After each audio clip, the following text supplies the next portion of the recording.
A young man with blonde hair and blue eyes stood before the abyss, and behind him was a man with a sword.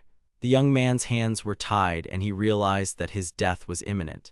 It seemed that the career of an S-rank adventurer was coming to an end. A little earlier, this white-haired youth stood before a huge monster. His entire squad was killed. The monster had huge fangs and spikes. Behind the young man lay the bodies of his dead comrades, and now he stood and looked straight into the face of his death. This monster killed everyone present, so it is safe to say that he is very strong. The young man holds his side with his hand. Apparently, he had already managed to get hit by the monster.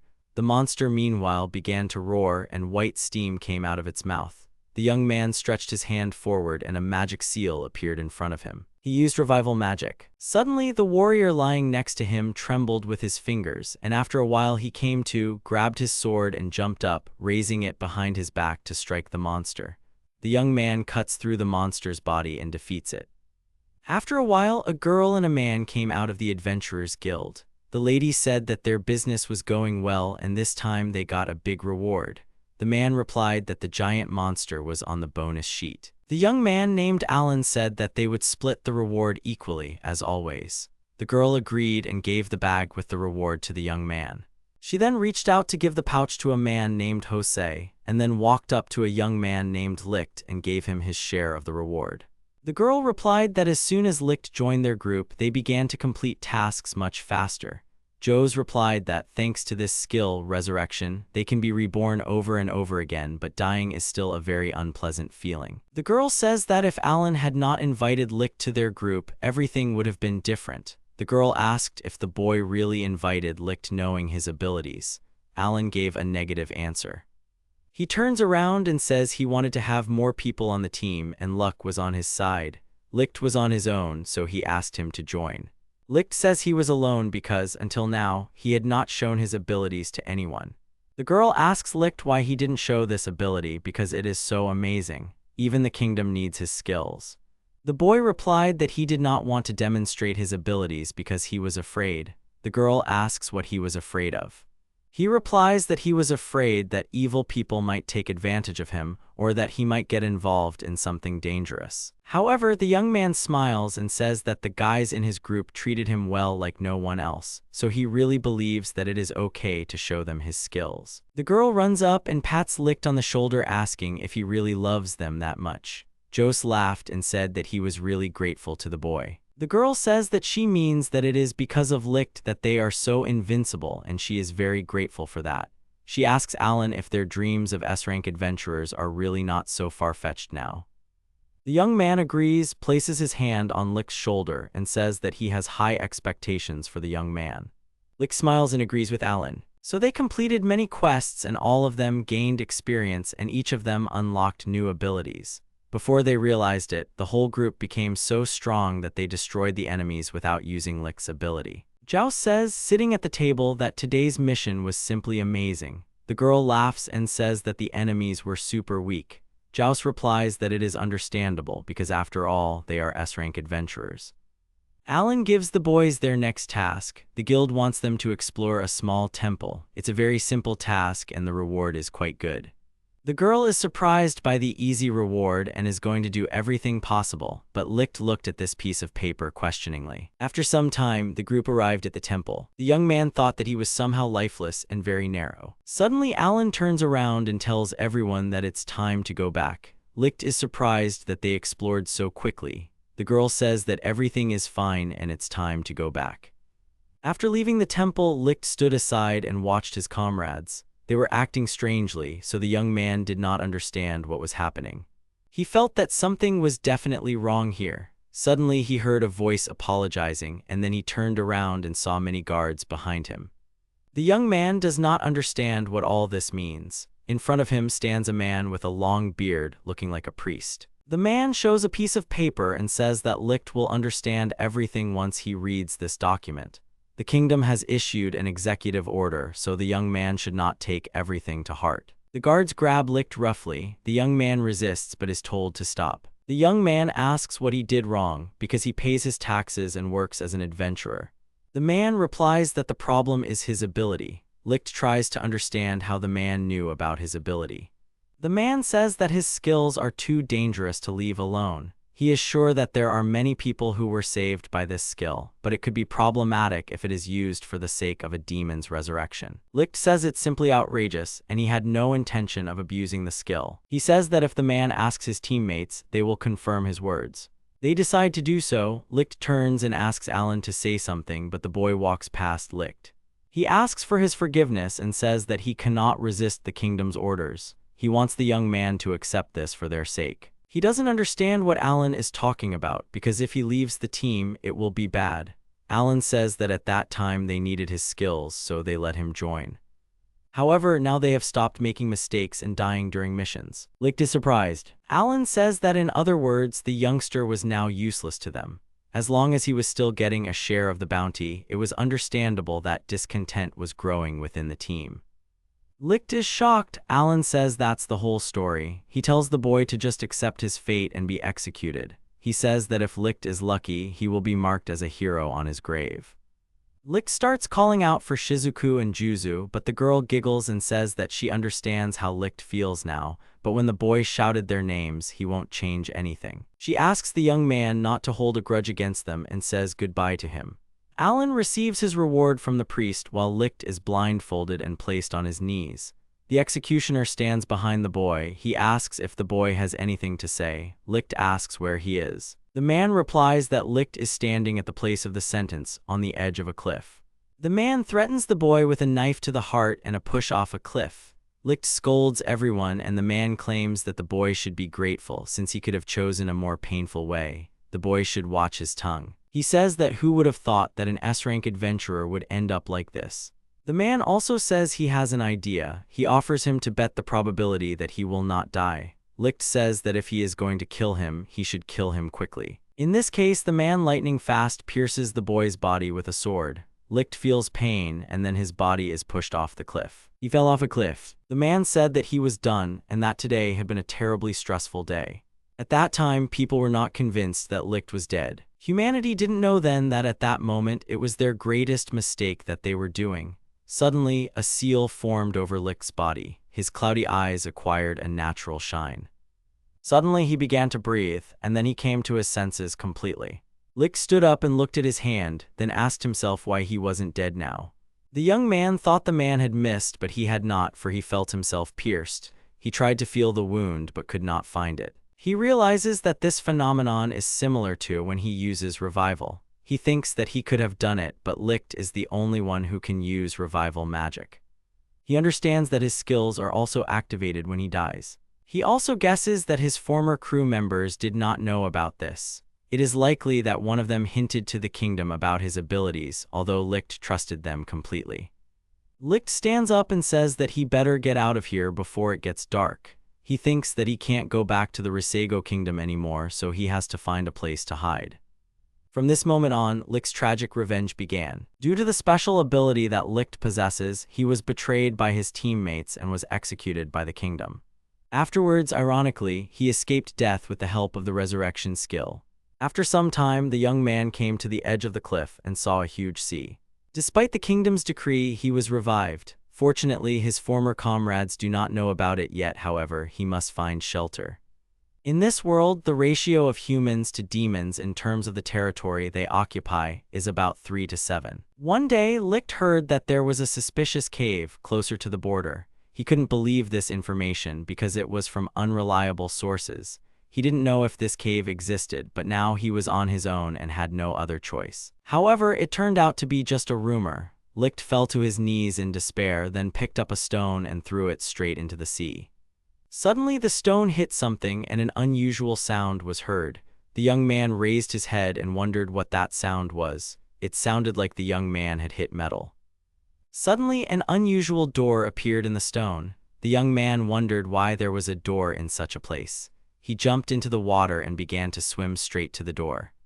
He opened it and saw a staircase leading down. The young man was glad that this was undoubtedly the same door and he had found it.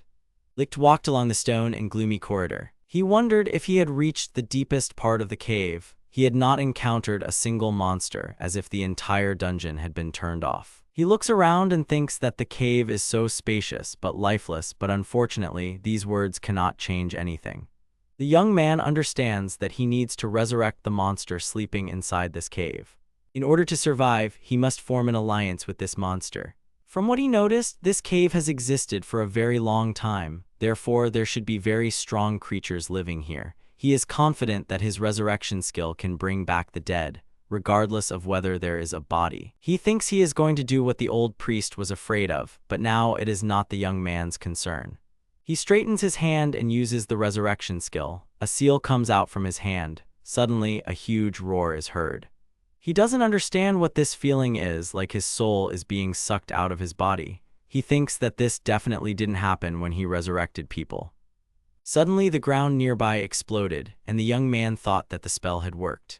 Suddenly, several girls appeared around. One girl said, laughing, that she was finally alive. The second girl put her hands together and said that they finally did it. Another girl was feeling her restored body. One little girl was hugging a girl and shouting that she was so happy to see her. Suddenly, one of the girls noticed Licht. She turned to her master and asked if it was possible that this gentleman had brought them back to life.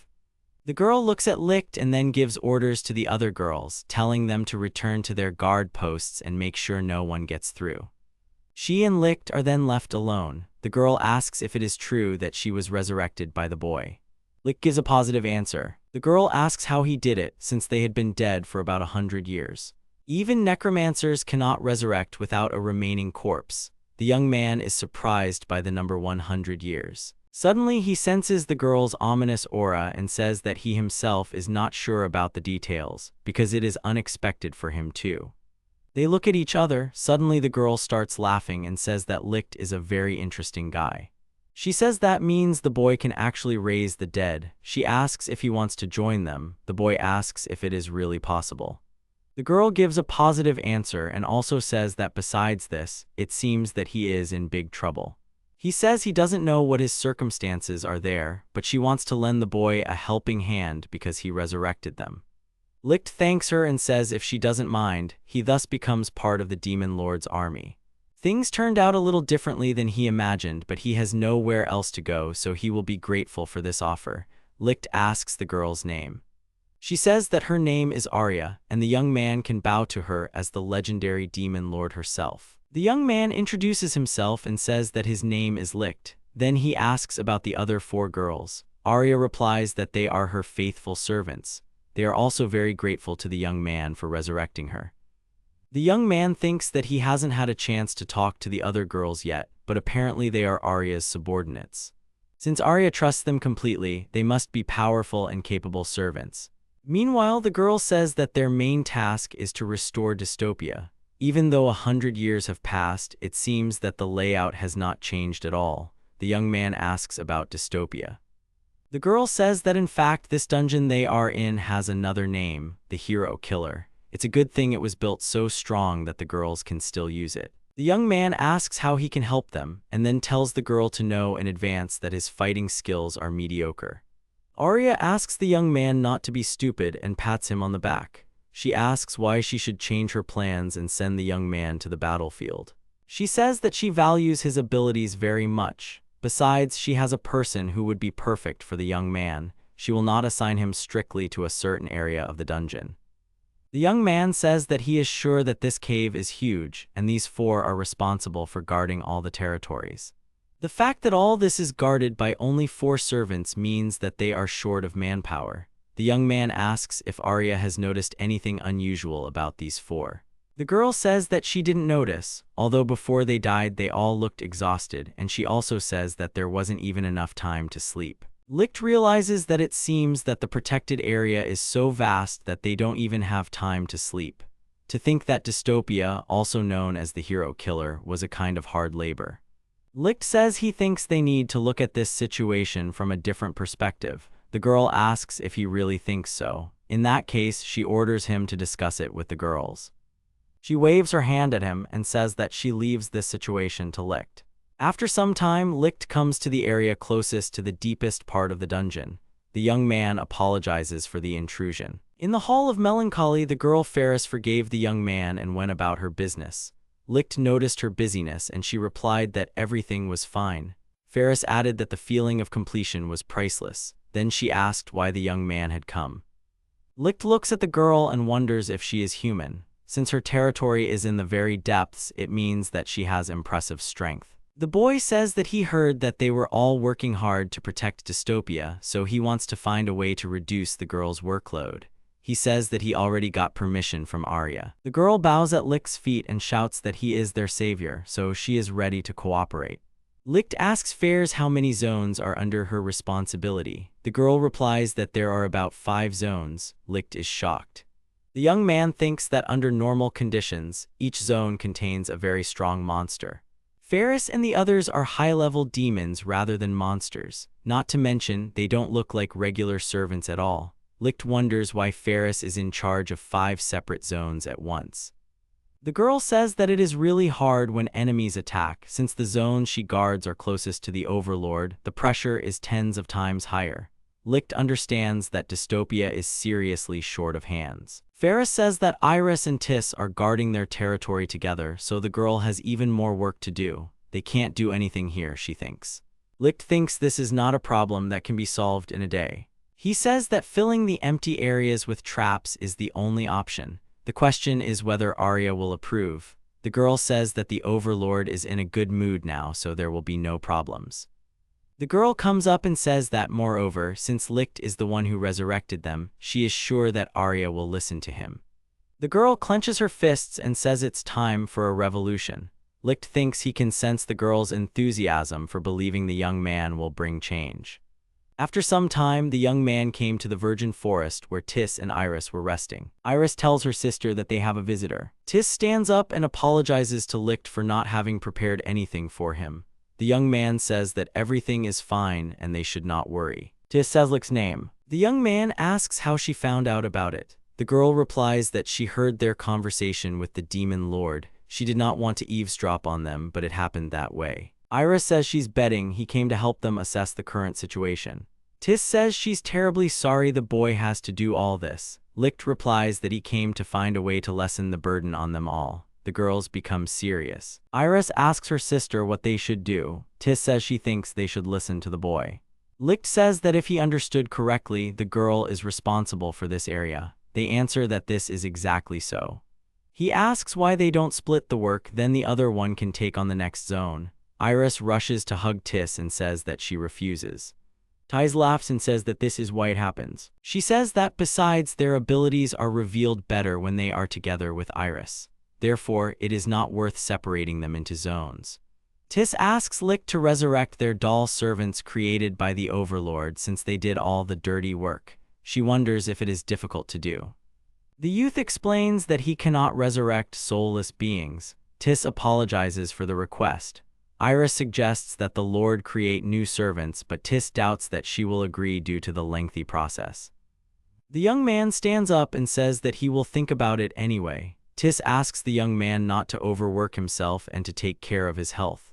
Iris says that she will keep her fingers crossed for the young man. After some time, he enters the area of another servant girl. The girl says that this is a bat cave and asks if the boy has any problems. The girl's name is Rose. Licht understands that she is a vampire and therefore should sleep while the sun is shining, but she is definitely not sleeping. Licht notices that Rose is constantly busy due to her zone's location near the entrance. He acknowledges the seriousness of dystopia's labor shortage problem and promises to address it.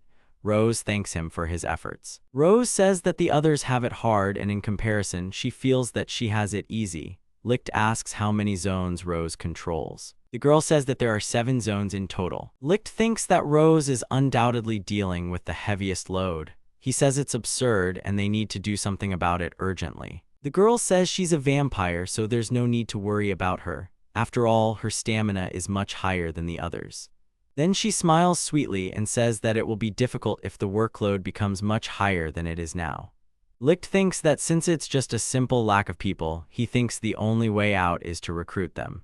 Still, it doesn't look like he can just hire regular monsters. Suddenly, Licht has a great idea. They need to increase the garrison so that dystopia can withstand invasions. Needless to say, recruiting will take a lot of time and effort. However, there is one person for whom this is nothing more than a joke. Every adventurer has heard stories about her, the legendary necromancer.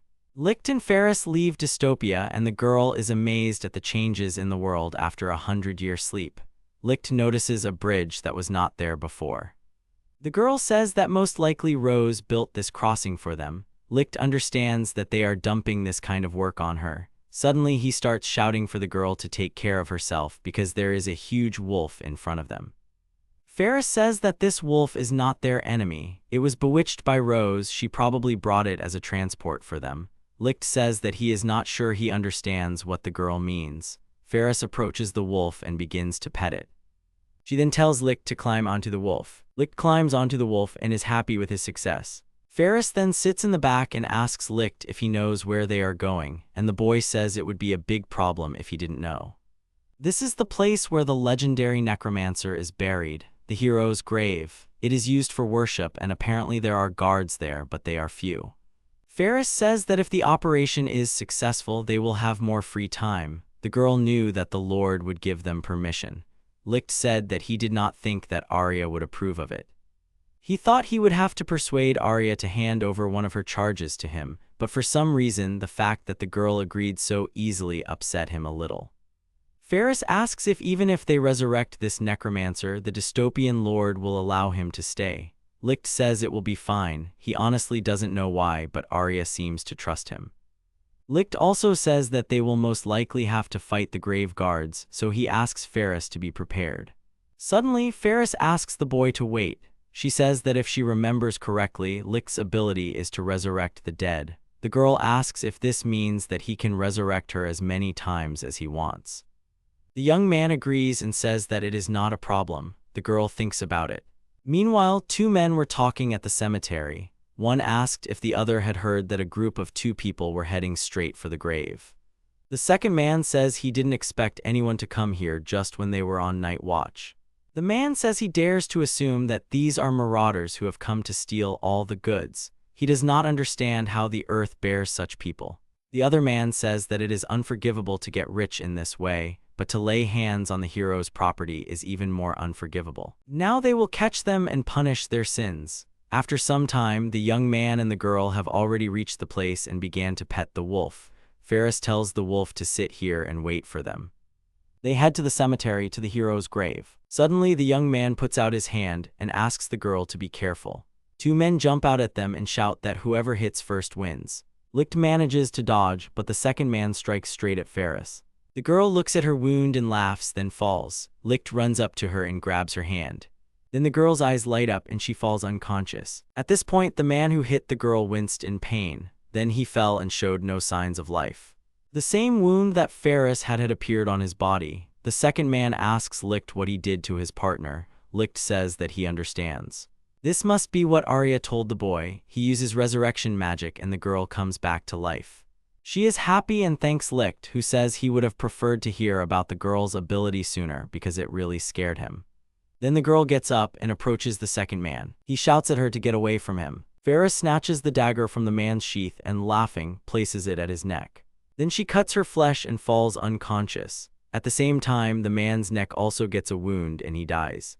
Licht looks at all this with sadness and uses resurrection on the girl. She gets up and, as if nothing had happened, is happy that she is alive. She sees the young man's reaction and asks if something is wrong. The young man says that everything is fine. The girl says that the 2 might have called for reinforcements, so she thinks they should hurry up and finish the operation. Licht and Ferris were walking through the cemetery to find the hero's grave. They read the inscription, which says that a necromancer lies here and her name is Dorothy. Licht replies that the girl read everything correctly. He uses his resurrection ability to revive the necromancer. Suddenly, a hand emerges from the ground. Ferris and Licht silently look at this hand, and suddenly a voice is heard from underground, asking if the girl and the boy want to help her. Ferris asks if Licht is going to help her. He asks the girl to help him. Suddenly, they pull a girl out of the ground. The girl says that if they were planning to resurrect her, they should have dug up her body first. She shakes off her skirt and Licht asks her for forgiveness. The girl then asks why they resurrected her. Licht says that in short, they want the necromancer to become their companion. The girl is surprised, then looks at Fierce and says that if this girl is not human, then she will agree, but before that she wants to ask them one question. She turns to Licht and tells him that he is probably not a necromancer, so how could he resurrect her? It doesn't seem like they have a master-servant bond since she didn't become his puppet. Licht says that the girl is right and he is not a necromancer. He has a skill called resurrection and it allows him to bring everyone back to life. However, the resurrected do not obey his will. He also says that he can resurrect himself if he is not mistaken. The girl listens attentively to the young man. She says that she thought that his abilities were similar to Dorothy's, but she has never heard of such a skill or anyone who could use it. Ferris says that Licht is amazing. The girl winks and says that all that is required of her is to become their companion. She will do everything possible to justify her resurrection. Licht says he is incredibly happy about this. He then suggests that they all leave before enemy reinforcements arrive. They then arrive in Dystopia. Dorothy says that the dungeon is incredibly large. Even if she summons all her spirits to guard it, she will need a considerable number of them to cover the entire area. Licht says that it means it's not that simple. The girl smiles that it's not that simple and who told him that. The girl says that calling on spirits is her strong point. The girl waves her staff and smiles. Ferris smiles and assures that the spirits will soon guard the necessary areas. She is proud of her ability to control hundreds of spirits at once. Licht thinks that the title of necromancer was given to her for a reason. The girl asks in the meantime if she can occupy one of the zones. Licht muses that while the spirits are less protective than Rose and the others, it will allow them to focus on their areas. Ferris is surprised to be working for a demon lord after all these years. Dorothy then turns to Licht and asks if he is human, and then asks why he is helping the demon lord. Licht says that some trouble happened in the human world and in any case, he has nowhere else to go now except this place. Dorothy says she doesn't know what happened to the boy, but she thinks it's best to close the subject. The only thing she understood is that the boy has some problems in the human world. Then Dorothy thinks that she better thank her, the demon lord. After all, she is new here. Licht says that Arya should be sleeping now, so Dorothy shouldn't worry about that yet. It's better to go greet those he considers much scarier than Arya, like fairies, first. Dorothy says that Fairy is the girl who was with Licht. She would never have thought that such a little girl could be scary. Licht threatens to stab himself if Dorothy tries to attack. Dorothy admits that this is scary but trusts Ferris and the others as allies. Dorothy doubts that Licht can save her in such a case. Licht tells the girl to be sure that if that happens, he will resurrect her. The girl says that if possible, she would like him to save her before the girl dies. At this time in the room where Alan was sitting, a girl came in and asked if the young man had found a replacement for Licht. He replied that he hadn't found one yet. First of all, it's not that easy to find a healer of their level. The girl says that there should be at least a few. Besides, he just needs to heal their wounds. They don't need resurrection. The young man says that's what he's trying to get across to everyone. Each of the candidates is too weak. No matter how good their support is in the rear, they will definitely die in the front. The girl says, is the boy talking about protecting their healer? Alan explains that being a high-rank healer does not make him physically stronger than a normal adventurer, even in an S-rank group. The girl asks if Licht was useful in battle. He says that Licht is not a healer. Resurrection was just a skill. That's why his combat skills were on par with theirs. Alan tuts and says there's no point in dwelling on him. Alan says that they will take one person into the team to start with and let him be their bait. The girl says that she doesn't mind giving up all of them and who knows, maybe they will be much better off without them. She looks at the envelopes and says that there are many applications, so they need to choose. Maybe they will be lucky and they will really find someone worthwhile. Suddenly, the girl sees a letter addressed to Alan. Alan says he bets they're being asked to do a quest for them again. The girl asks him to take a look. He sees a quest to explore a dungeon. It states that a surge of enormous magical power was recorded from the dungeon. The girl says that this means that the monsters in this dungeon have awakened. It sounds very complicated. Alan says that at first glance, the dungeon is on the border of the human and demon worlds. If they take the quest, then this place is not far. The girl asks if this dungeon wasn't the one that everyone was talking about not long ago. Rumors were circulating that the demon lord himself lived there. Alan says the reward will be 500,000 gold. They smile and the girl says they have no choice but to take him on. A couple of days after Dorothy joined the group, Licht and Dorothy were unpacking in one of the rooms. The young man thought that surprisingly, nothing had happened during this time. Dorothy turns to Licht and says that it looks like people have found out about dystopia. The young man is surprised and asks how the girl found out about this. Dorothy replied that she left one spirit to patrol the area near dystopia and eavesdropped on the people nearby. Dorothy explains to Licht that she did not attack the spirits to avoid problems after their deaths. She also suspects that humans will soon attack them, knowing the location of dystopia. Licht says they'll figure it out when the time comes. In any case, he thanks the girl for the information. He also says that fairies, Rose, and the others are grateful to Dorothy for the spirits. The girl says that she is glad that she was able to help the girls. She says that in the past she was unable to find a worthy use for necromancy, so working here makes her happy, but still, when the battle begins, she wonders what Licht thinks her role will be. Should the girl fight next to her, Licht replies that it will be fine. Rose and the others will deal with them before they reach them, so he thinks the girl won't have to do anything. Arya enters the room and says that she was looking for them. Dorothy is excited to see her and is happy to see her, to which Arya replies that she is counting on her continued service. Dorothy is embarrassed. Licht interrupts them and addresses Arya, saying that it seems like the humans will attack them soon. The girl cracks her fingers and says that since they want it so much, she will take care of them right now. Arya confirms that Rose and Iris will not leave anyone in trouble, but clarifies that Iris's power only manifests itself near Tis. Rose, in turn, is equal in strength to Oni, so she can destroy any person who stands in her way. Dorothy shuddered involuntarily. She asked Licht if he thought the girl would ask Rose to let some of them in. Licht said she probably would, but why would the girl want to do that? Dorothy says that she, more than anyone, understands what it's like to die at the hands of a vampire, so she sympathizes with them. Arya then says that she'll go back to work. The girl waves her hand and says that she doesn't really care how many enemies she has left. Licht asks if she's leaving already. Arya replies that she's very busy today. Licht thinks that Arya is not as scary as Fairy, but he still does not understand what the girl is thinking. Dorothy says that she is amazed that the boy spoke to her so easily. Licht asks what the girl is talking about.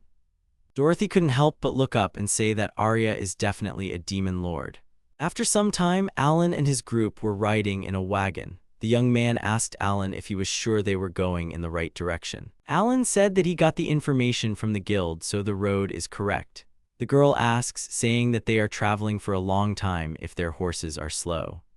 The man asks if Alan has any more information about this dungeon because all he knows is that a huge magical power was detected in the dungeon, but that is not enough to come up with a battle plan. Alan tells Joes to calm down. He asks if the man really thinks they need to take action against the enemy beforehand. It's too late. The girl says that the boy is right. Besides, she hates using her head for such things. She also asked her not to blame her if something happens.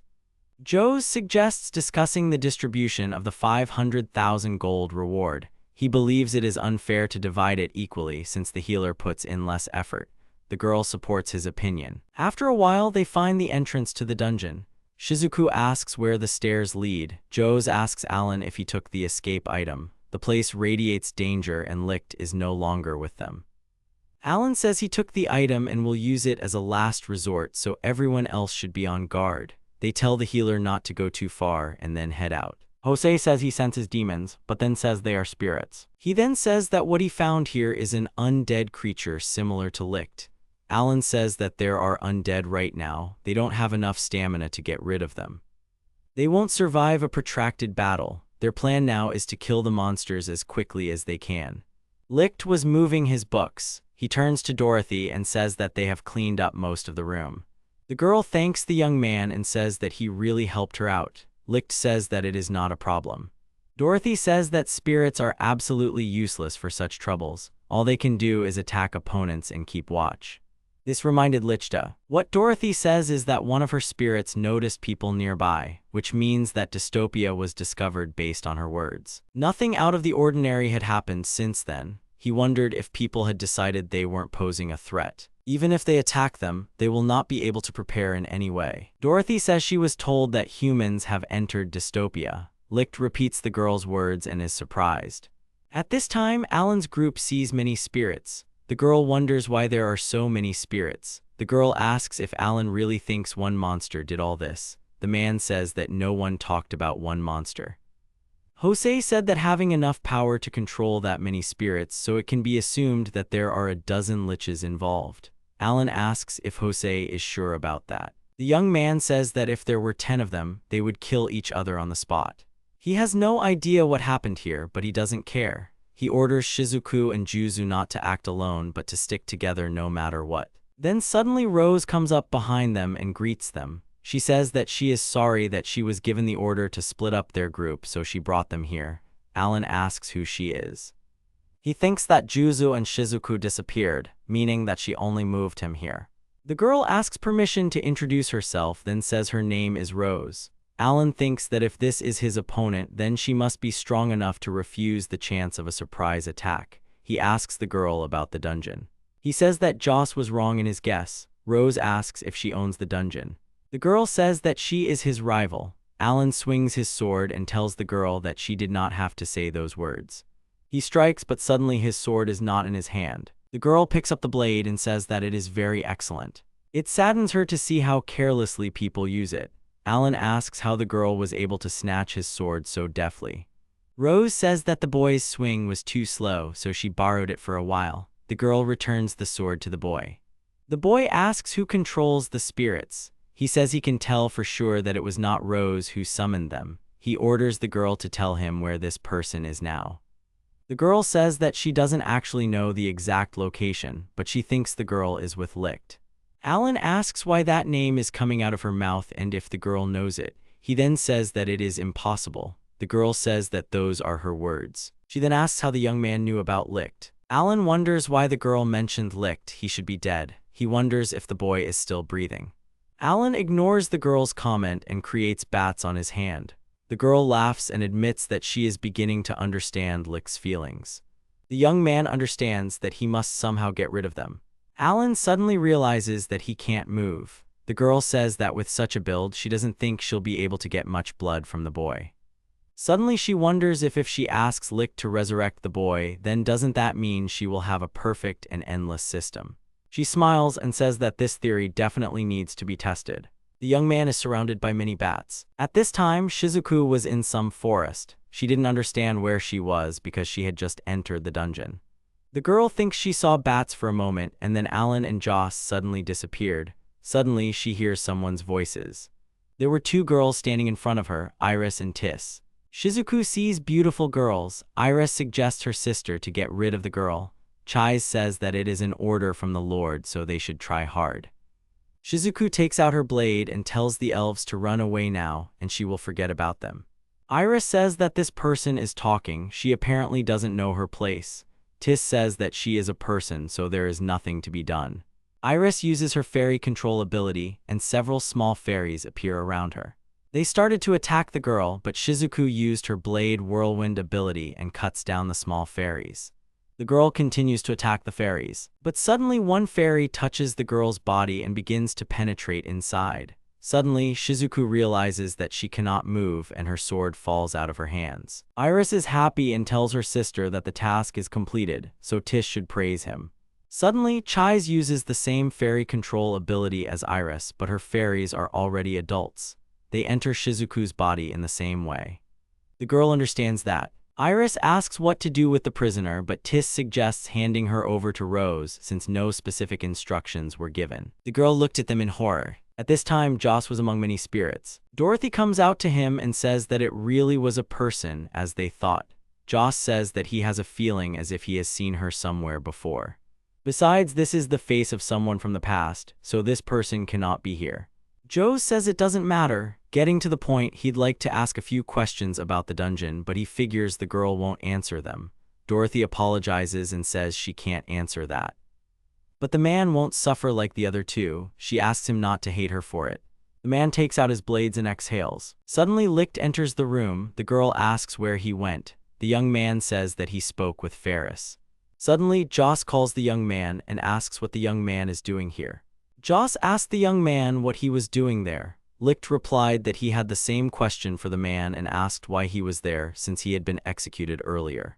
Licht replies that it is, but he was able to come back to life. He says that since Joss is here, Alan is too. He asks where he is because he wants to talk to him. The man says that he would also like to know where he is because wasn't their separation part of Licht's plan. Licht places his hand on his chest and exhales, then asks if Joes knows about the decree ordering his execution. The man says he knew about it. Licht asks what his opinion was on the matter. Joes replies that their group would no longer be as strong. Licht replies that it is just like him. Joes says that now it is Licht's turn to answer his questions. She asked how Licht ended up alive and what he was doing in such a place. Licht said that he had already answered that he had come back to life thanks to his skill. The demon lord and her retinue were also resurrected by him. Joes asked the youth if he was telling the truth about the demon lord. He calls Licht stupid and asks if he realizes what he has done. The young man has committed a grave sin that will forever go down in human history. The young man replies that he does not care. Joes says that once the king finds out about this, he will attack them with all his might and crush them, no matter what it costs him. Licht seriously tells them to attack. Joes says he understands and then takes out his blades. He thinks that as long as he has this item, he will be able to teleport instantly. At any cost, he must return to the kingdom and report that Licht has joined the demon lord. Dorothy calls upon the spirits to attack the man. The man pretends to attack, but throws an object for movement. Licht and Dorothy look at him as he disappears. Joes is transported to another location and realizes that a barrier has been erected. He is certain that he should have been transported to the entrance. He doesn't see a single enemy. Normally he would be happy, but this dungeon is much scarier than the others. Suddenly, Ferris enters the room and greets the man. Joes realizes that the girl is unarmed and there is no hostility, but he must do it. He attacks from behind and kills the girl. He breathes a sigh of relief, but the next moment he dies from the same wounds. At this time, the man reports to the king and says that contact with the adventurers sent to explore the dungeon has been completely lost. The man says he dares to assume that something terrible has happened to them. The king says he had a bad feeling, but he certainly did not expect this. The man says that he believes it can be concluded that there are many monsters hiding in this dungeon. The man says that it is not necessary to say, but the question remains the same: are they enemies of the kingdom? If they are enemies, then a battle is inevitable. The man says that instead of limiting themselves to alliances with neighboring countries, what if they share information with the elf and draconian races? This case is a threat to every nation. He thinks it is better to form an alliance with them before it is too late. The king orders preparations to begin immediately. Besides, the monsters could regard their research group as a declaration of war, so he will not be surprised if they decide to take revenge on them tomorrow. Their kingdom will endure. Arya sighs and says things are not good. Licht asks if something is bothering the girl. Arya says that the boy must have noticed everything by now. Licht says that he has no idea what the girl is talking about. Arya says that they have been eating the same thing for several days now, so it can be considered that their diet is too meager. The girl believes that Licht will say that it is inevitable since they do not go outside. Licht understands that their food is not very varied. It's not a problem, but there's nothing wrong with changing me up every now and then. For starters, they don't have anyone who can cook properly, only Tis can more or less. Iris cooking is not edible at all. Licht asks what about Arya. The girl says that she is not confident in her cooking either. Licht doubts that he can help either. The girl says, calling Licht darling, that she has an idea that will solve all their problems. Licht asks if Arya is going to order him to resurrect a chef. The girl says that they will join forces with the non-human races. After that, they will recruit one of their cooks and get a new source of food. Licht understands that they mean barter. He says that it is not a bad idea, but what can they offer them in return? Arya asks to give it to her because in this dungeon there are treasures and weapons in abundance. It is more than enough. Licht says that in any case, if they are going to ally with non-human races, then which ones? Arya says that right now the two races that are relatively similar to them are the elves and the draconians. They need the draconids to improve their weapons, and the elves because of their food and cooks. The The girl giggles maliciously. Licht shares with Iris and Tisa his conversation with Arya, where the Overlord suggested joining forces with the Inhumans. He plans to go to the Elven Kingdom first and asks for their help. Iris asks Tisa for her opinion, but she replies that if this is the Overlord's order, they must follow it. Licht thinks that since they will be dealing with elves, he can only ask Tis and Iris for help because they are high elves. Licht thinks that the high elves have superiority over the rest of the race. Even if the girls don't want to cooperate with him, it will at least be easier for him to establish contact. In any case, if he can recruit the cooks. Then their dining room will be full of gourmet food. Tis says that sounds wonderful. The girl says that she thinks that everyone in dystopia will dance for joy when they have cooks. Iris says that they could have asked her to cook for everyone instead. Tis says that the Lord is quite a gourmet. Iris's cooking is delicious and unusual. Tis says that this means that all they have to do is accompany Licht to the Elven Kingdom. The young man says that if something happens, he will be happy to count on the girls. Iris excitedly shouts that they got it and tells Tisa that they need to try harder. After some time, Licht looks at the terrible beast. Tis says it's their pet and calls it cute. Iris says it's the beast from Legend Fenrir, but they call it Fenya. Licht thinks that, frankly, the mere presence of this legendary beast is enough to conquer the entire Elven Kingdom. The girls ask the young man not to worry because Fenya is well trained, so he will not attack without reason. They are sure that there were once stories that a Fenrir that once ate human flesh is especially dangerous. The girl says she thinks it won't be a problem since Licht can resurrect himself. The boy asks her not to let him do anything to him because he doesn't want to be chewed up. Tis says the boy has nothing to worry about because he hasn't even felt any pain yet. Licht says that's not the problem. Licht climbs onto the monster and thinks that his heart is still jumping out of his chest. Iris says that his sister is teasing him. Tis says that, however, when Fenya is saddled on an empty stomach, he becomes very angry. Licht says that the young man should have been told about this earlier, so he asks to feed him more often. Tai says the air is so nice. Maybe she is an elf after all. Licht says she is. Iris says dystopia is nice, but sometimes it's nice to get out into the outside world. Iris says she would like to take Fenya with them. Tis says there is nothing to be done because if they took him with them, all the elves would be terrified. Licht thinks that with his appearance they could be mistaken for intruders. Licht thinks that if they are going to make a trade, they need to make an impression. Suddenly, Tis hears a noise and asks Licht if he heard it. Licht says he can't hear anything. Suddenly, Iris says someone is calling for help and Iris hears it too. She says the enemy is a giant spider. Licht says that if someone calls for help, they can assume that they are under attack. No one comes to mind except elves because who else could be attacked in the middle of the forest? Tis says that it is as Licht said, but he thinks they accidentally stumbled upon a giant spider. Once they spot the prey, escape becomes impossible. Iris says it will be too late if they don't hurry. Tis says they need to go this way and then runs in that direction. Licht notices that the girl is very fast. Licht shouts and asks if the three of them can really handle it. The girl smiles and says that they can handle it, whether it's a giant spider or a furious beast in an immobilized state, they cannot resist. Licht says he leaves everything to them. After some time they arrive at the place. Tis says they seem to be late. Iris says they are just a little short. The spider gets very close to the elf's body. Tis and Iris are scared. Then they use the ability to control fairies together. They attack the spider. The spider is immobilized. Tis asks Licht to resurrect the elf girl. He replies that he is already busy with it. The girl comes back to life and asks if she died, and then she says that the spider died. Tis hugs her and tells the girl to calm down because they defeated him, but he will not harm her anymore. The girl asks if Tis really brought her back to life. The girl says that maybe they killed the spider, but Licht resurrected her. The girl throws herself at the feet of the young man and thanks him. Iris suggests to her sister that the girl be their guide. The girl asks where they want her to take them. Licht says that they need to get to the Elf Kingdom. There are many things they are unsure of, so they would be glad if the girl could help them figure it all out. The girl says to give her all this, she wants to be useful to her saviors. The young man thanks the girl and she in turn says that her name is Lyrica.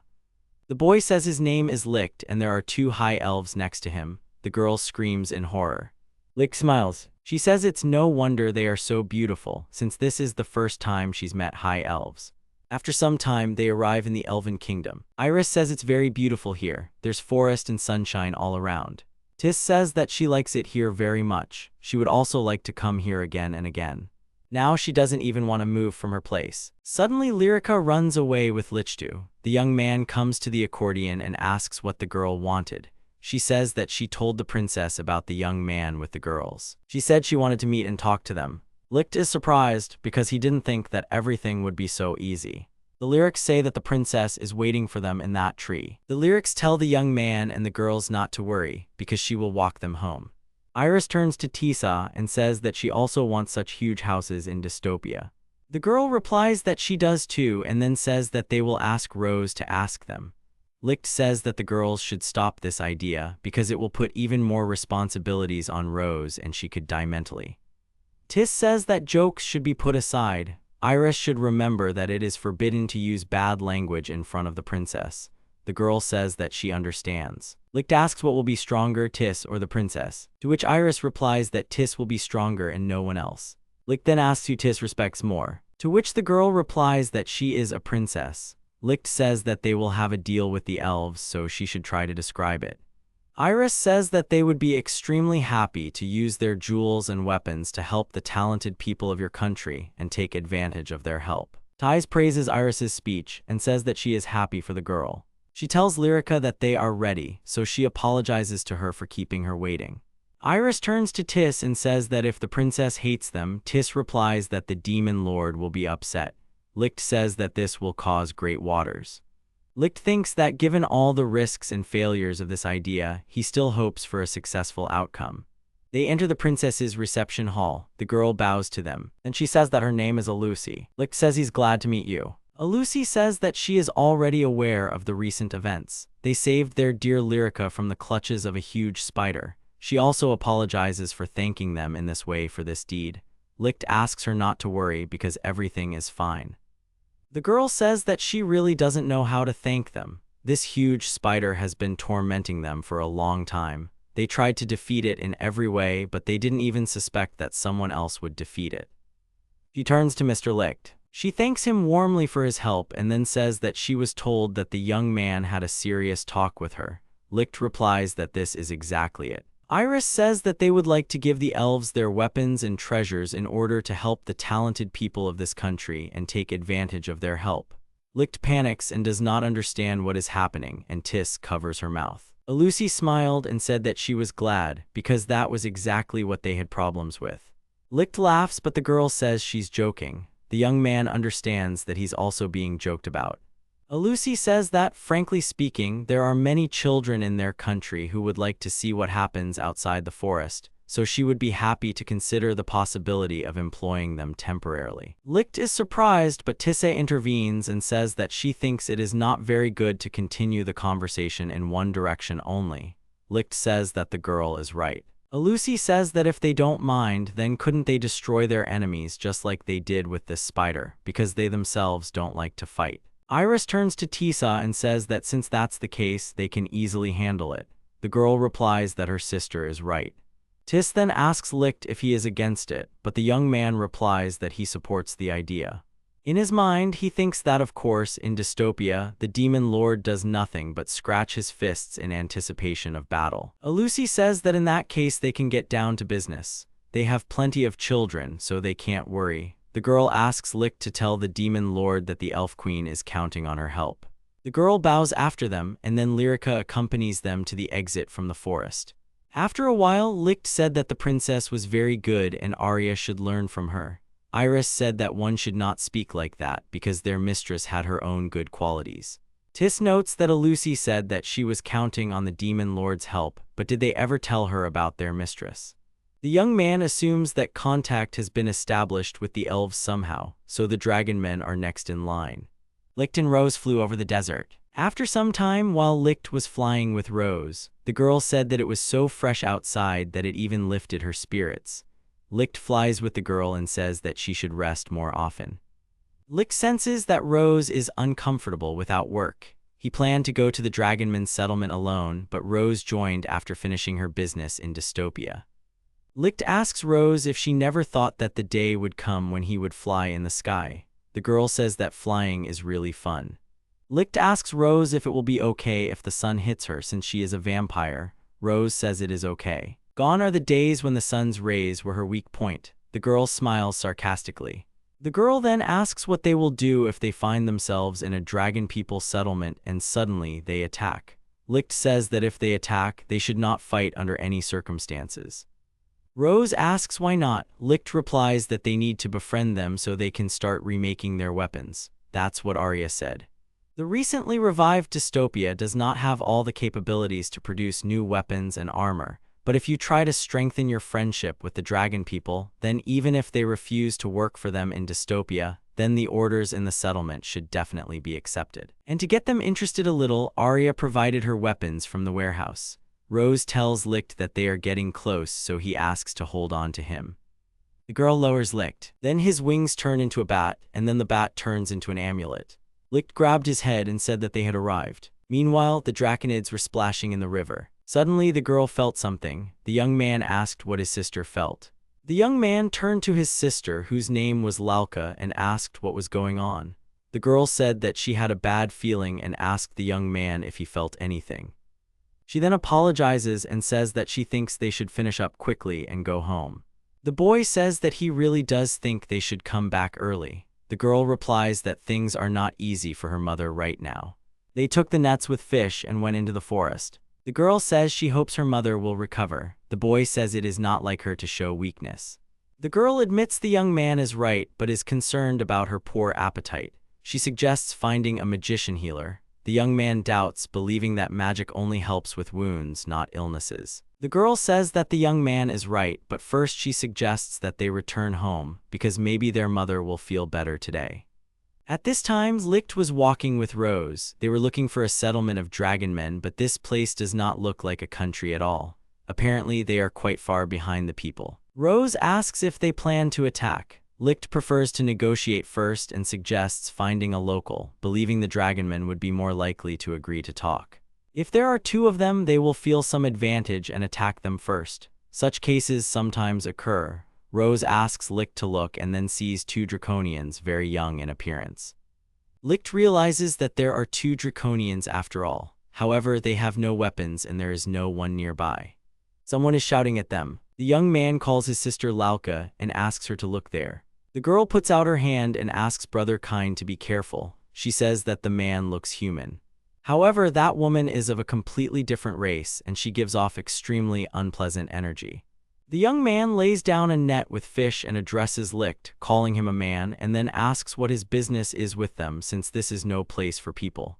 Licht says that there is no need to shout at them like that since they are not enemies. They would like to make a deal with the Draconid people. Klein asks if he is a traitor. He says he knows the humans have nothing useful for them. If they turn around and leave right now, he will turn a blind eye to their behavior. Licht asks them to first look at the sword he brought. He shows the sword and Lalka and Klein are surprised by such a weapon. They exchange glances. Klein hopes that the humans have a cure for their mother and is willing to offer any exchange. Lalka is skeptical of the idea but agrees that it is worth asking. Licht asks if Rose has such a medicine, but the girl says that she has nothing but garlic. Klein asks where she got garlic from since she is a vampire. Licht asks what kind of medicine is needed and asks for details. Klein explains that their mother is seriously ill and they are willing to do whatever it takes to get the medicine they need. Licht says that in that case he thinks he can cure it without medicine. Klein asks how and in what way. Licht says with his skill.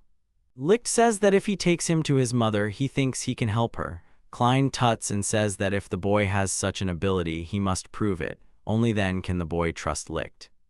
Licht talks about proof. He looks at the dead fish in the basket and asks if that will do. He uses his ability, and a seal appears in front of his hand. Suddenly, the fish in the basket came back to life and started flopping around. Klein and Lalka were surprised by this. They realize that Licht is their savior. After some time, they return to the ladder. The Draconians are surprised by the humans' appearance and doubt their abilities. Lalka claims that Licht is capable of helping their mother, citing his past accomplishments. They ask if the girl is sure of her words. Lalka answers positively. The dragon man says he understands and then asks Licht if he can heal her. Licht says that first, they should let them examine her condition. They approach the bed and examine the woman lying there. Rose whispers how Licht will heal her. She asks if she can be healed if he resurrects her. Licht answers positively. Licht whispers that she can be healed by resurrection, but in order to be resurrected, she must first die. He says that all the Draconians are looking at them from all sides, so he doesn't think she can do it. Licht thinks that if he does something suspicious, they will attack him without hesitation. If they use resurrection as a cure, then maybe he can gain their trust. Rose whispers to Licht to leave this matter to her. The girl approaches the woman's neck, then bares her fangs and bites into her body. Suddenly, the Dragonid calls Licht and asks what this girl is doing. The young man says that she is simply checking her pulse. Based on this, he will decide what healing magic to use. They must definitely check her pulse. The Dragonid apologizes for interrupting. Rose says she's finished. The young man approaches the girl and uses his ability to resurrect the dead.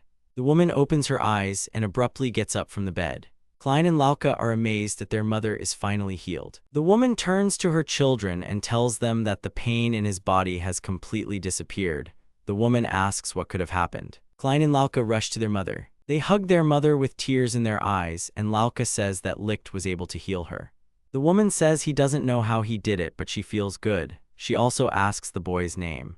The young man says his name is Licht and the girl next to him is called Rose. They are very happy to meet each other. The woman bows with tears in her eyes and thanks Licht and Rose. She also says that she has no idea how to thank them. She says that she will try to repay the young man doubly. Dragon men always thank their benefactors. She asks to tell how the young man can thank them. Licht says that they would like them to improve their weapons and equipment, and they would really need their help. The man asks if the young man is sure that this will be enough for him because they can do it easily. They forge a gun before breakfast. Kine says that he thinks that this is a little different. He asks Mr. Licht to show them his weapon. He takes out a sword. All the Dragonids are shocked and ask the young man what kind of thing it is. Licht says that they will prepare materials for them, and in exchange, they could improve the weapon. The man calls Kine and Lauka and says that they have an incredible amount of work to do now. Kine says that they will definitely repay them for their help. The girl confirms her brother's words. A friendly relationship has been established between Licht and the Dragon Men, leading to increased cooperation between the elves and Dragon Men. This strengthening of the bond will help them to work together to combat any threats. People don't yet know that Licht has acquired everything they never even dreamed of. Sometime later in Dystopia, Dorothy asks if they are really allies with the elves and Dragon Men now. Licht gives a positive answer and says that the Dragon Men in particular are very grateful to them. Dorothy says that even she could not have imagined that there would come a time when they would become allies with them. The boy says he's lucky, after all, he just resurrected their mother. Dorothy says their mistress seems to have become very interested in the outside world lately. She also wonders if the girl really wants to capture him. Licht doubts that Arya would risk it again after the events of a century ago. Dorothy confirms the taboo on such topics, and Licht recalls Arya's anger when trying to find out the truth. Licht suggests that the Dragon Men's weak military might is preventing them from conquering new territory. Dorothy agrees, adding that the humans' superior numbers make them a serious threat. Licht says that there was a rumor that the human king had an ace up his sleeve. The girl asks if Licht is talking about some kind of weapon or a ferocious monster.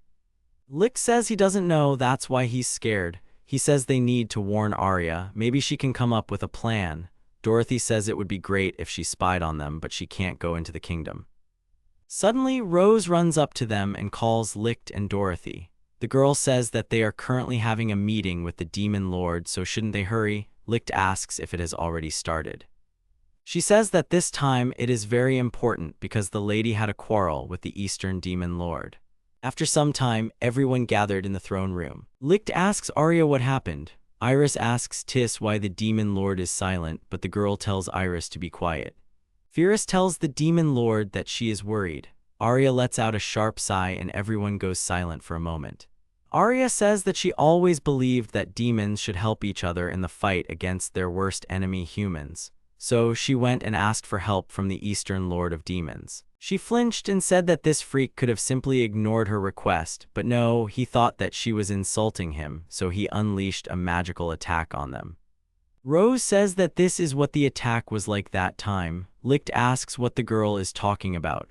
Rose says that there was an explosion at the entrance last night. The young man replies that he did not know this. Rose says that the young man was sleeping at that moment.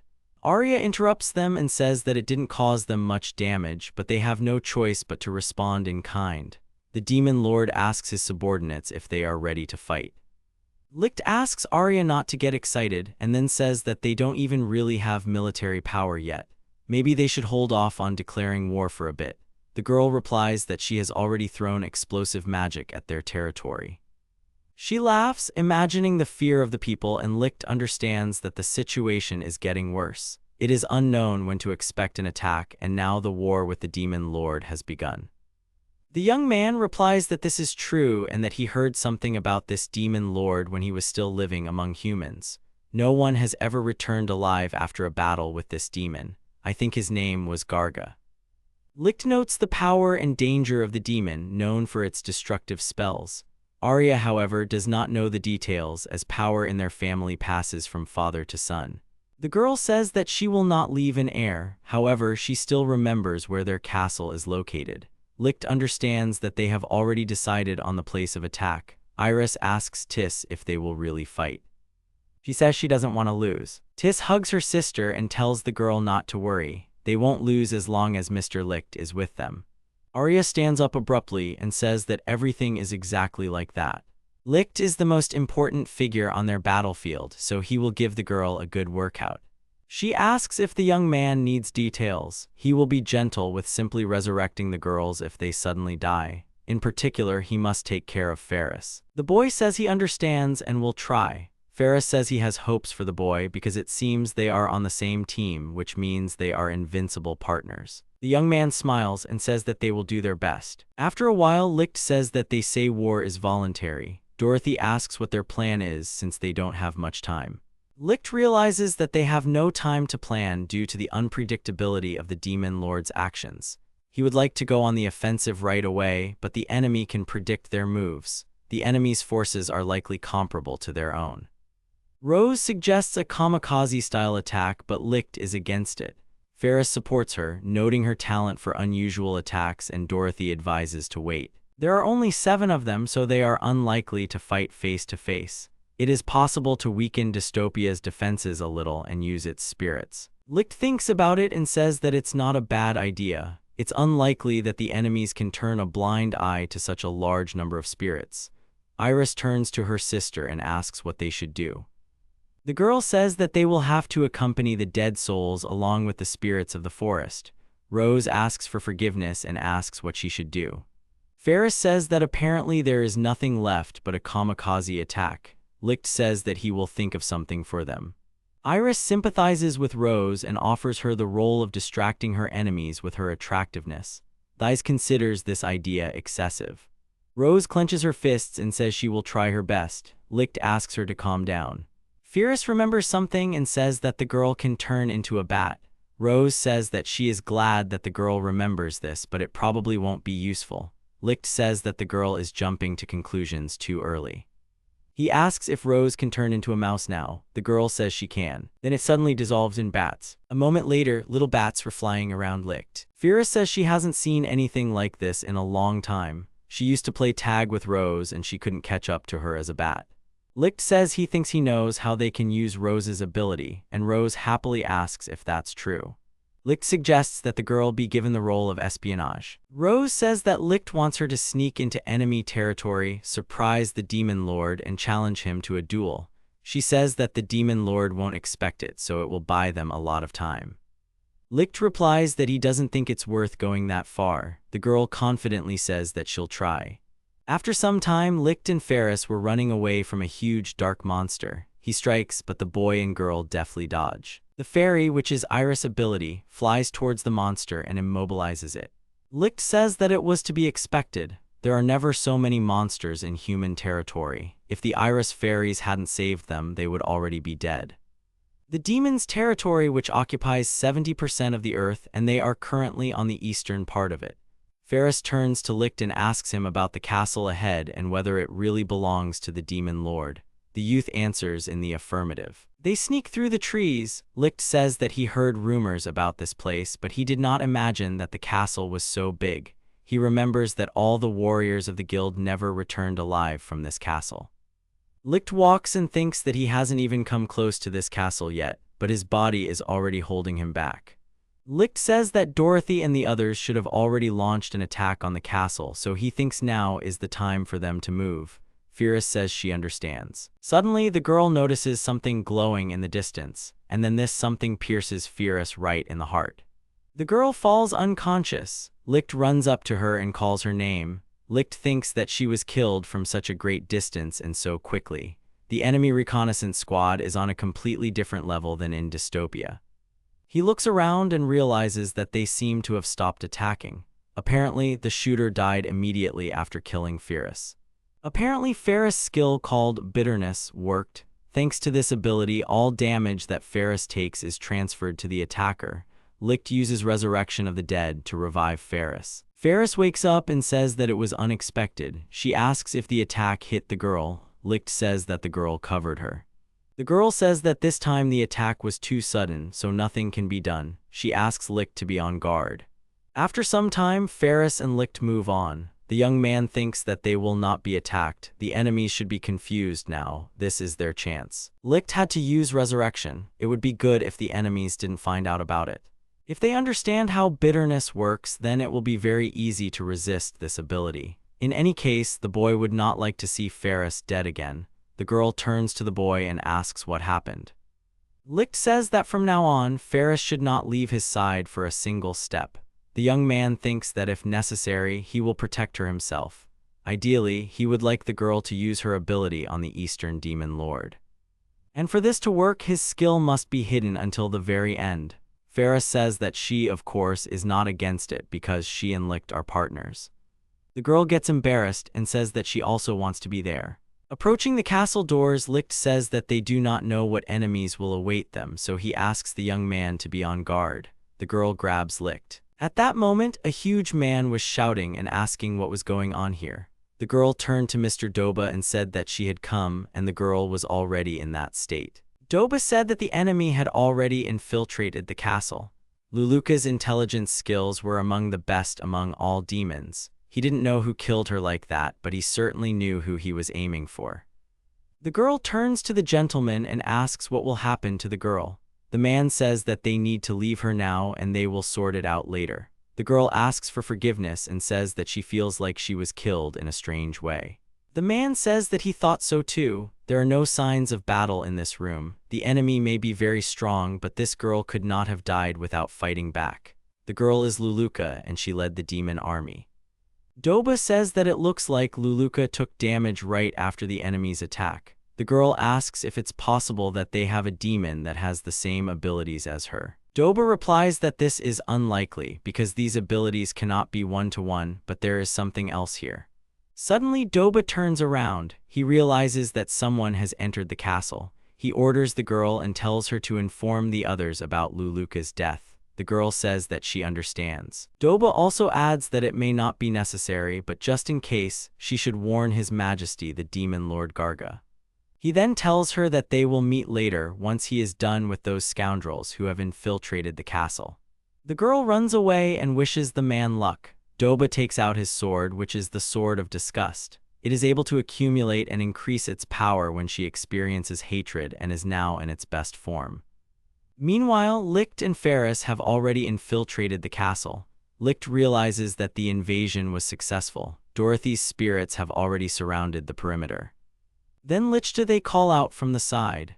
Doba says that the young man and the girl are very brave since they decided to invade the territory of their castle. The young man turns to Ferris and asks her to stand behind him. The man says his name is Doba. He says he sees that there are spirits of invaders everywhere and will they disappear if he breaks the young man into pieces. Licht says who knows and offers him to try. Suddenly, a young man standing next to Doba says how dare Licht talk to Mr. Doba. Doba orders the young man to be quiet. He then turns to Licht, calling him a man, and says that he asked for it. The man lunges and attacks Licht, but the boy manages to block his attack. Doba says that he realized that the boy knows how to handle a sword. He says that Licht is not like all the other people who dared to come to this castle. However, Licht is not strong enough to defeat Doba, so only death awaits him, and now he will show Licht what strength means. Licht blocked the attack with difficulty. Doba asks what happened and why the boy can't fight back, or is it really more important for him to protect this girl? Ferris asks Licht for forgiveness and says it won't be a big deal if she dies. Licht says they'll save Ferris's power for the Demon Lord. Now they just need to deal with these little insects. Doba says that Licht seems to be underestimating them. One of Doba's assistants breaks past Licht and goes to attack Ferris. The young man screams that the girl is finished.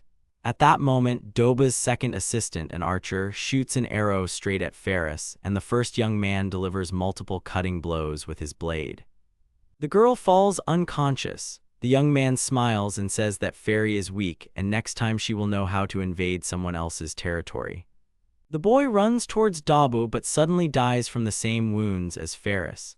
Dabu sees this and says that they received exactly the same damage. He asks Licht if this girl was able to repel their attack or if the attacks are repellent if someone wounds her. Doba says that it looks like he's right and it's clear that he killed Luluka. He says that who would have thought that she would get herself attacked. He begins to hit Licht harder, however, suddenly his hands begin to shake and the sword falls out of his hands. The man does not understand what is happening and suddenly blood begins to flow from his eyes. The man falls to the floor. Licht approaches Ferris and uses his resurrection ability. The girl opens her eyes and apologizes to the boy for her death. Licht says that it is his fault that he could not protect her, because after all, 3 opponents at once are too much for him. At this time, Doba, who was still alive, asked the young man what he had done. He asked if the young man had really used a strong poison for which there was no antidote. Licht is about to tell him, but he says that if he tells Dabu about it, he will report it to his demon lord. He sighs and says that he can hide it as long as he wants. Licht realizes that Iris's fairies must have poisoned him. Iris says that the fairies arrived much later than she thought. Licht says that they need to join Rose quickly. The girl says that she understands. At this moment, a girl bursts into the room of the demon Lord Gargi and says that she does not feel the soul of Lord Doba. Garga says he knows this and replies that things have taken an interesting turn. In the castle of the Eastern Demon Lord, Garga sat on the throne. Doba, the commander of the general's army, was dead. Luluku was also gone. This time, the enemy came prepared. He thinks he's more worried about the fact that the other Demon Lord, Arya, isn't here. He needs to deal with the small insects first. He's realized over the past few hours that he's feeling the excitement of the battle ahead. Garga felt bored killing every adventurer who dared to conquer his castle. He had thoughts of trying to take over the world, but he found it too much trouble. And anyway, beating up the weak was not his style. Day after day, the Demon Lord felt bored and melancholy. Such peacemaking days did not suit his seething blood at all. Garga felt bored killing adventurers every time. Garga, who had too much free time, was offered an alliance. Instead of answering the letter, Garga decided to launch a magical attack. As expected, after Garga's attack, his opponents responded in kind, thus causing hostility. Garga realized that he had finally found a suitable enemy for himself in the last 100 years. The girl asks the master if everything will be all right. If the Demon Lord is really being attacked by another Demon Lord, then perhaps it is the same one who died 100 years ago. Garga tells the girl not to worry. The great Demon Lord was buried 100 years ago, but she could not come back to life. He asks the girl to go and hide because she should not fight. The girl says that she will fight them too, so there is no need for the Demon Lord to say such things. Garga says that if the girl stays with him, what should they do next, because where is the guarantee that they will be useful? The girl says that maybe he is right. Garga asks her to wait. Suddenly, a swarm of bats appears right above them. The girl screams at the gentleman to take care of himself, but the mice begin to fly right at her, and then they completely envelop her body. Garga sat on the throne all this time and watched as the mice devoured the girl's body. He then notices that the girl's body has been taken over. She walks towards his throne and begins to howl. Garga remembers her smiling face and then uses the demonic cut and executes the girl by cutting off her head. Rose comes out to him and asks if he is being cruel to his servant, and then says that, really, it is not for her to teach him. Garga looks at Rose and says that the vampire has come out. The girl says that her name is Rose. She also tells Garga that he will regret underestimating their Demon Lord. The man says he knows it. In any case, he wanted to fight her, not her protege. He says he'll deal with the girl quickly to relieve his boredom. He then looks at Rose and says that he realized that the girl also doesn't know where her demon lord is now. The girl says that Garga is just a bastard. Her fingers extend and attack the demon lord right next to his neck. He asks if the girl really thinks of turning him into her slave. She asks how he knows. Then she wonders if the demon lord Garga can read minds.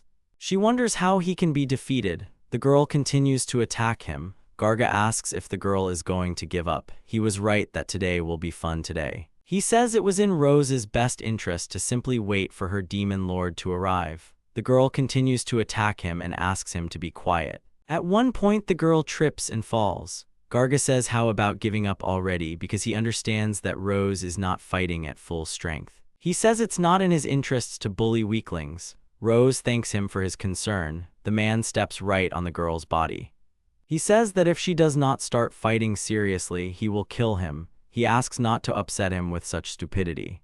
The girl rises to her feet and says she understands. Then her eyes light up white and she transforms into a huge beast. Garga sees this monster and says that he will definitely be able to have fun now. He then thinks that he cannot read her thoughts because the girl acts solely on animal instincts. Rose attacks the man, but he repels her attack and grabs the monster by the neck. He pushes the monster away and tells it to disappear. He looks at his wound and says that the girl scratches just like a wolf. He uses his demonic slash ability and cuts off the monster's paw. Rose attacks the demon lord with her other paw, then sinks her fangs into the man's other arm. She injects him with venom with her fangs. Garga hisses and cuts off his own arm. He then uses his dark attack ability and hits Rose's fangs directly, causing them to break and sending Rose flying a long way. She has a hard time getting up and Garga says that it looks like the girl is finished. He decides to finish her off and attacks her right in the chest, killing the girl. He looks at the girl's corpse and says that she is a troublesome opponent. Suddenly Arya calls out to him and asks him if he had fun. Garga asks the girl when she got here. Arya replies that she has been here ever since he was playing with her Rose. She says that Garga was so hot that she even got a little jealous. Garga tells the girl not to worry because that's just his manners. He doesn't look down on her, but the girl doesn't get involved in their fight. He wonders why. He looks at the wound on his only arm and thinks that he hopes that he will have enough strength to use only his right hand. Then he says he understands. The girl in front of him is the demon lord Arya. He says she has worthy servants, so the man is even jealous. The girl says she hasn't even introduced herself yet. Garga says that he knows that the girl is now preparing a magical attack. He asks the girl not to be shy and says that she can attack him with a calm heart. Arya frowns and asks not to say another word. Garga thinks that with this provocation he will try to weaken her attention a little and catch her off guard. He thinks that it should work even if he is dealing with a demon lord. Arya says that Garga should heal himself, then asks why she doesn't just use healing magic. Garga really thinks she will fight the boy when he is in such a state. She says she is not that tactless. The man uses the healing beam ability to heal himself. The girl asks if he is ready to begin. Garga goes to attack and uses his demonic slash ability. Arya smiles a wild smile and her eyes are shining.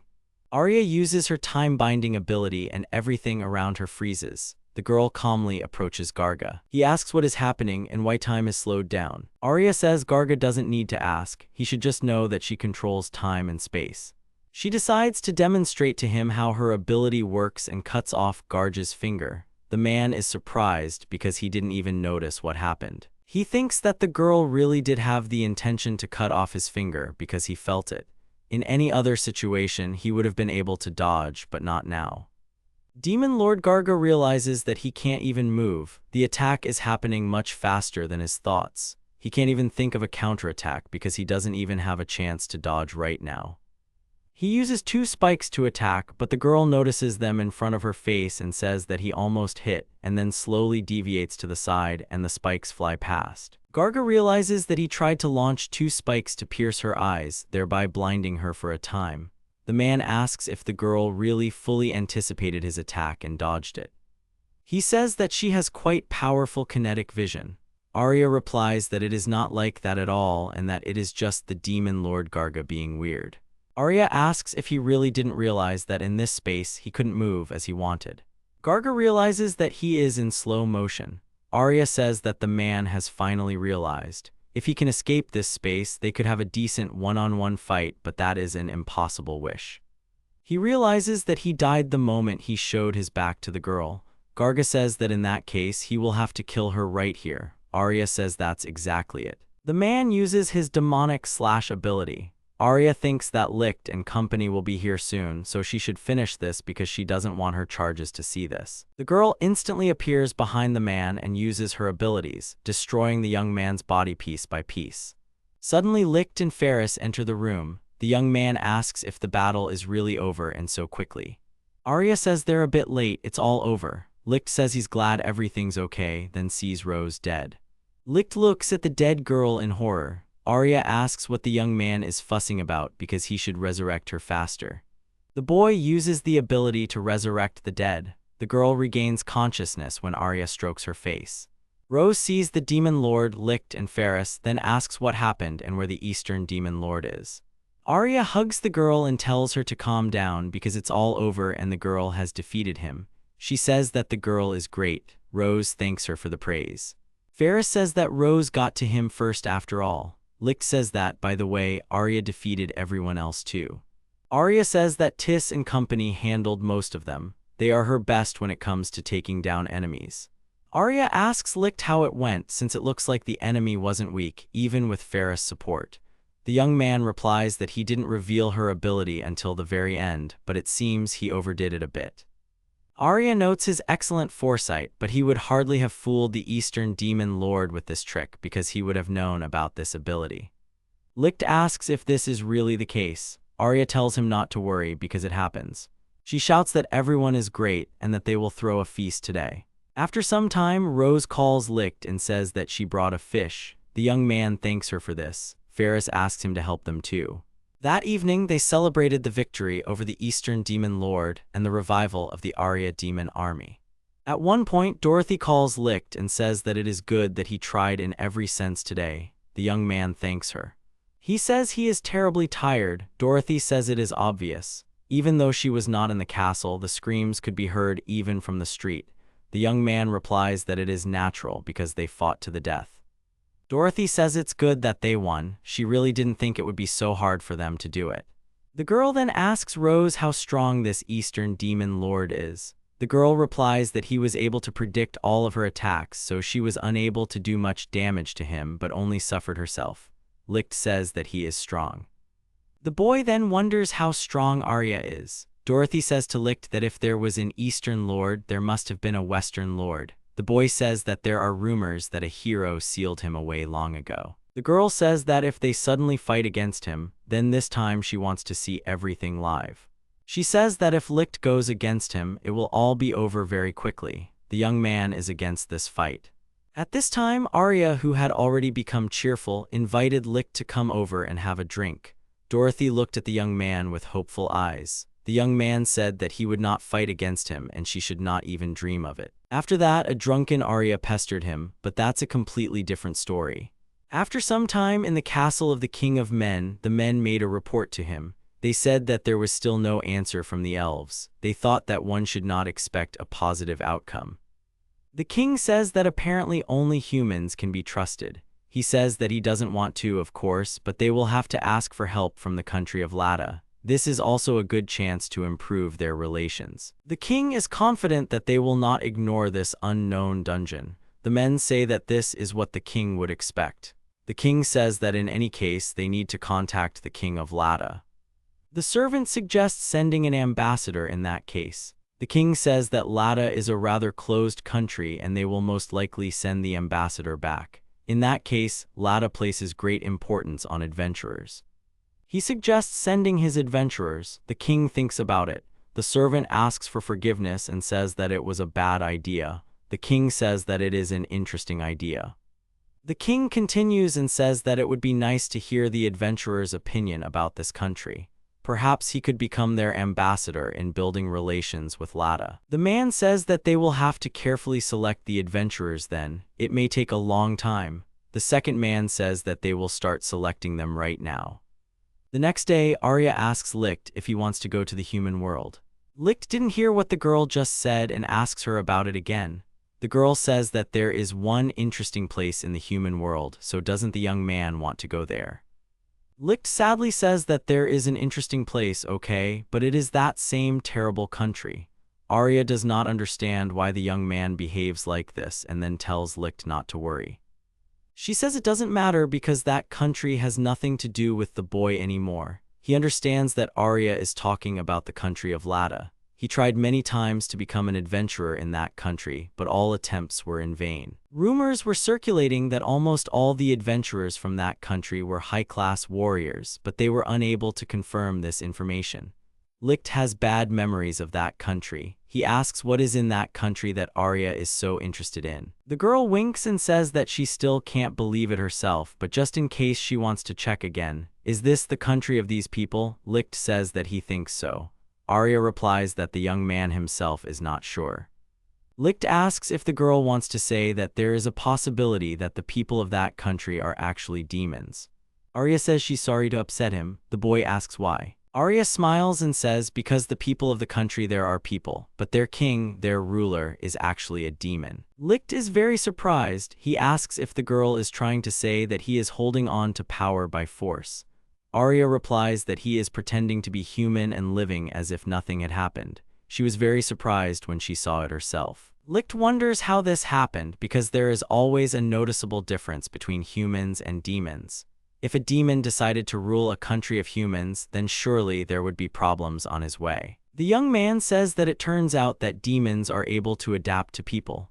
Arya says that's why she's so interested, and the fact that the ruler of the country of Lada is not a simple demon is a fact. She says that they will go there together, so the young man should not worry. She grabs his hand and says that they will fly. The girl asks to hold onto her hand tighter. After some time in the country of Lada, a male servant approaches the lady and says that adventurers are asking for her help. She asks what the girl will order. The beautiful girl said that they will help them as much as they can. She says that they will use the food as much as they want, but she will think about the weapons. The servant girl says that Mrs. Byrne has made a wise decision. She says that the adventurers trust her very much. She is grateful to the Almighty that it is the lady who is their ruler. The girl says that she is glad that Anna is always by her side. The maid says that someone like her does not deserve her praise, so she will follow them all her life. The girl asks the girl not to lie so sweetly, but the maid says that she always thinks about her.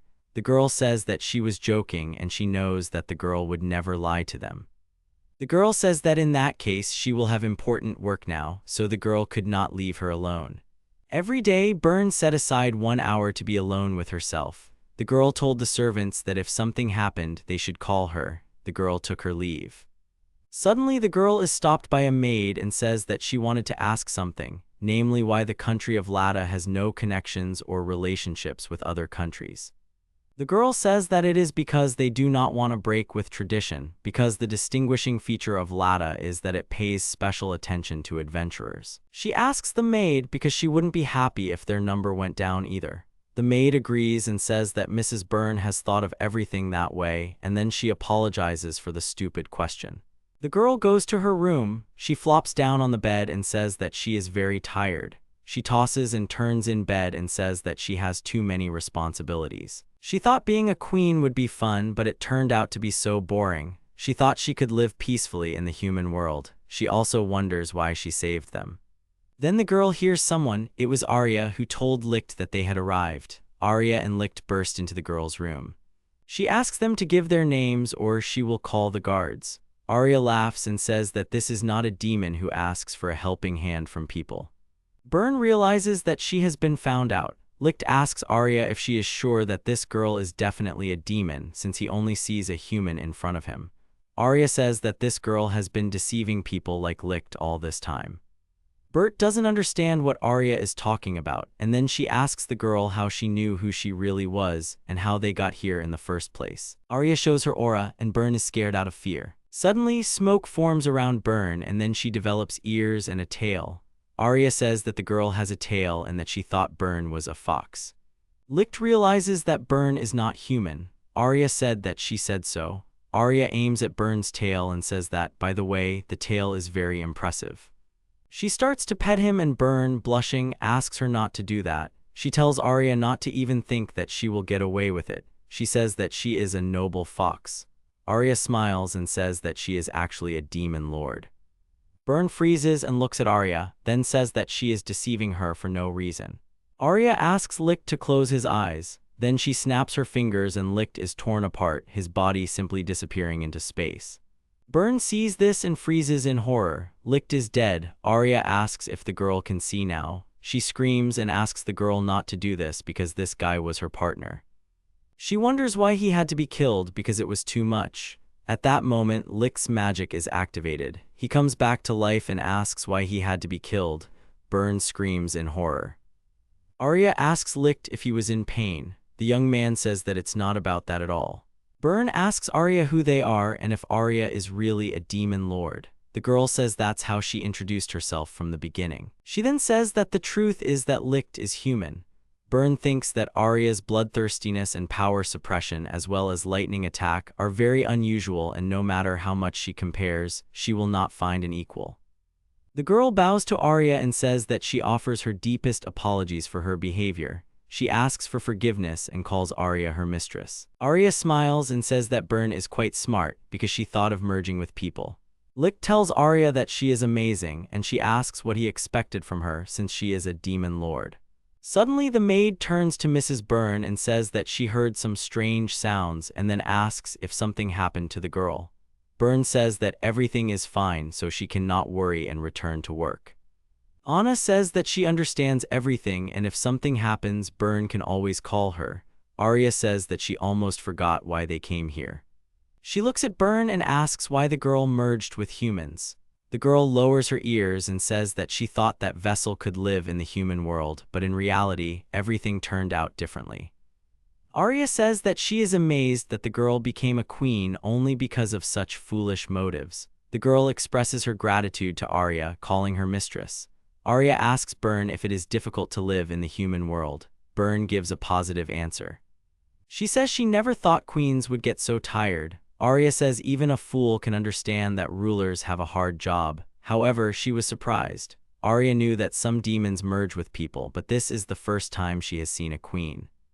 Arya then asks if her teammates are hiding somewhere. Burn says she thinks there are those in this country who hide from humans. She says that's just the kind of race they are. Licht says he didn't notice it at all.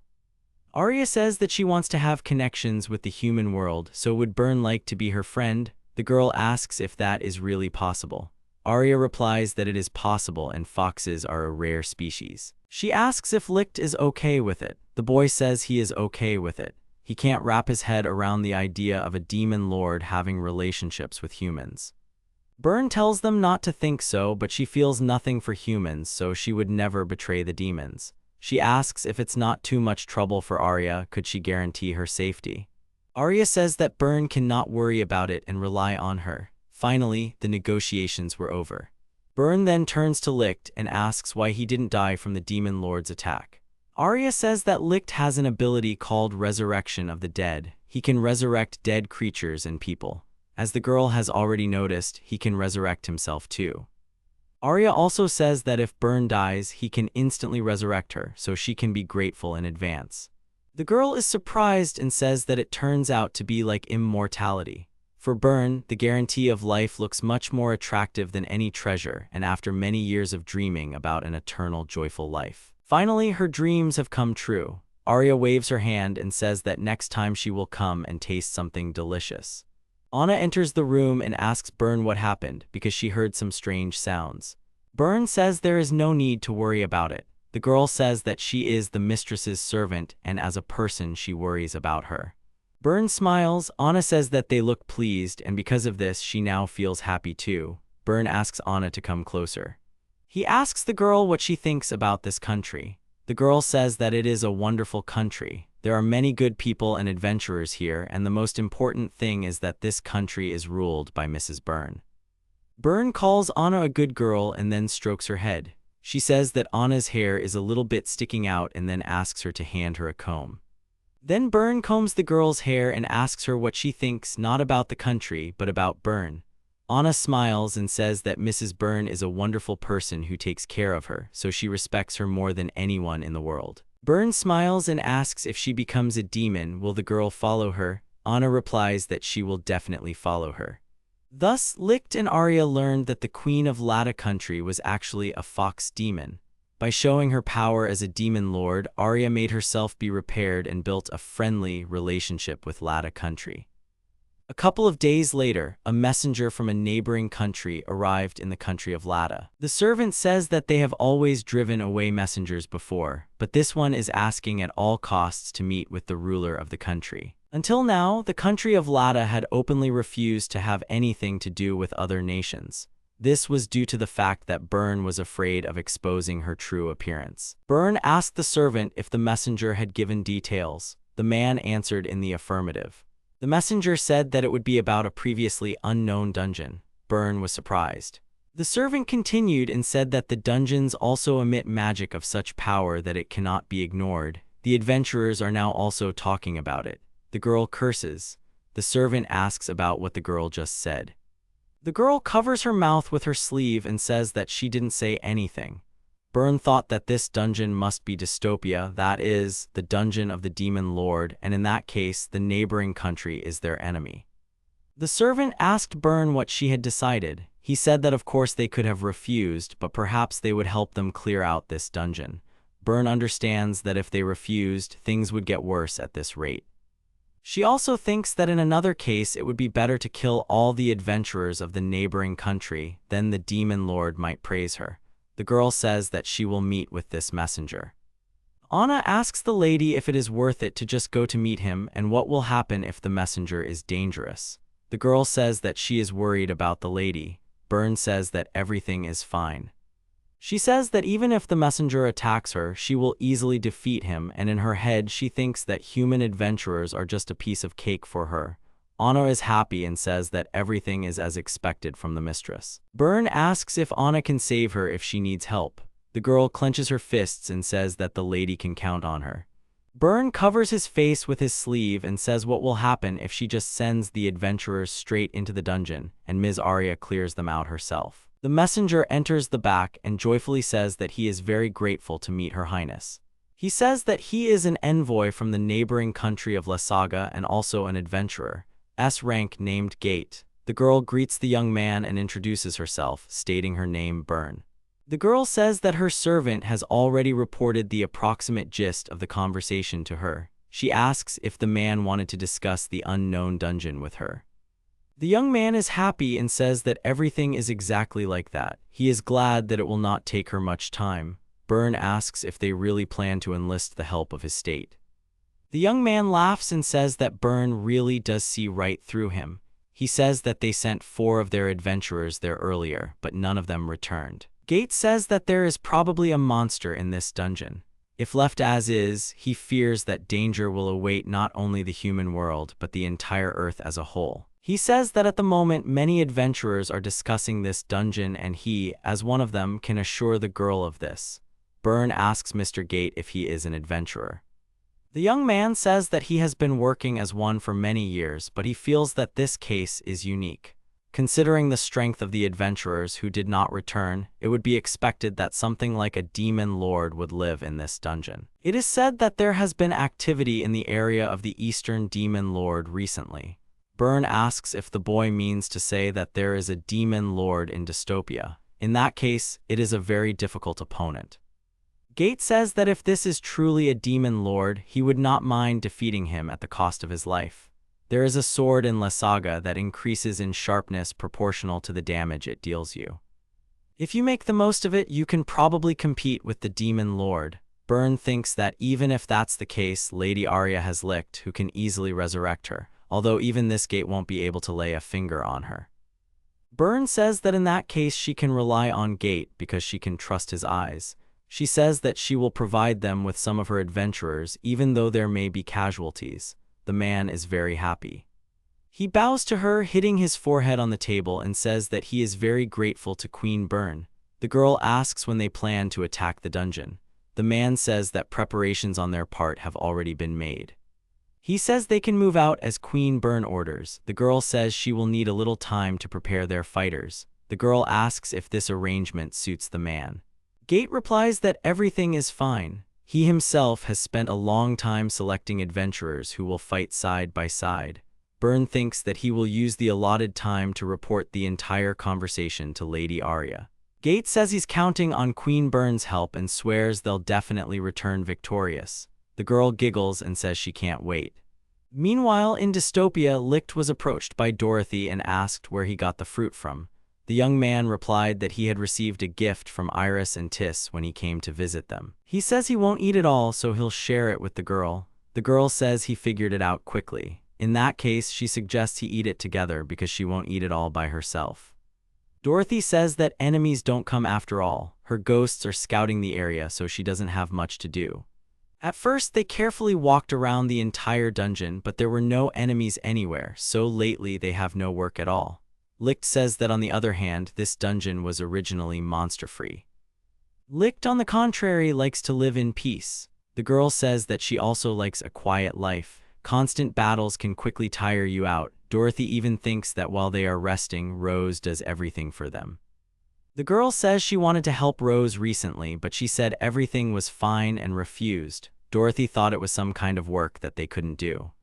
Licht says that Dorothy is a vampire, so he has no idea what kind of work there might be. Dorothy even suggests that Rose is avoiding them. This upsets her. Licht says that Rose is not the type to hate them so easily, so he asks Dorothy not to worry. The girl asks if Licht has really become that friendly with her.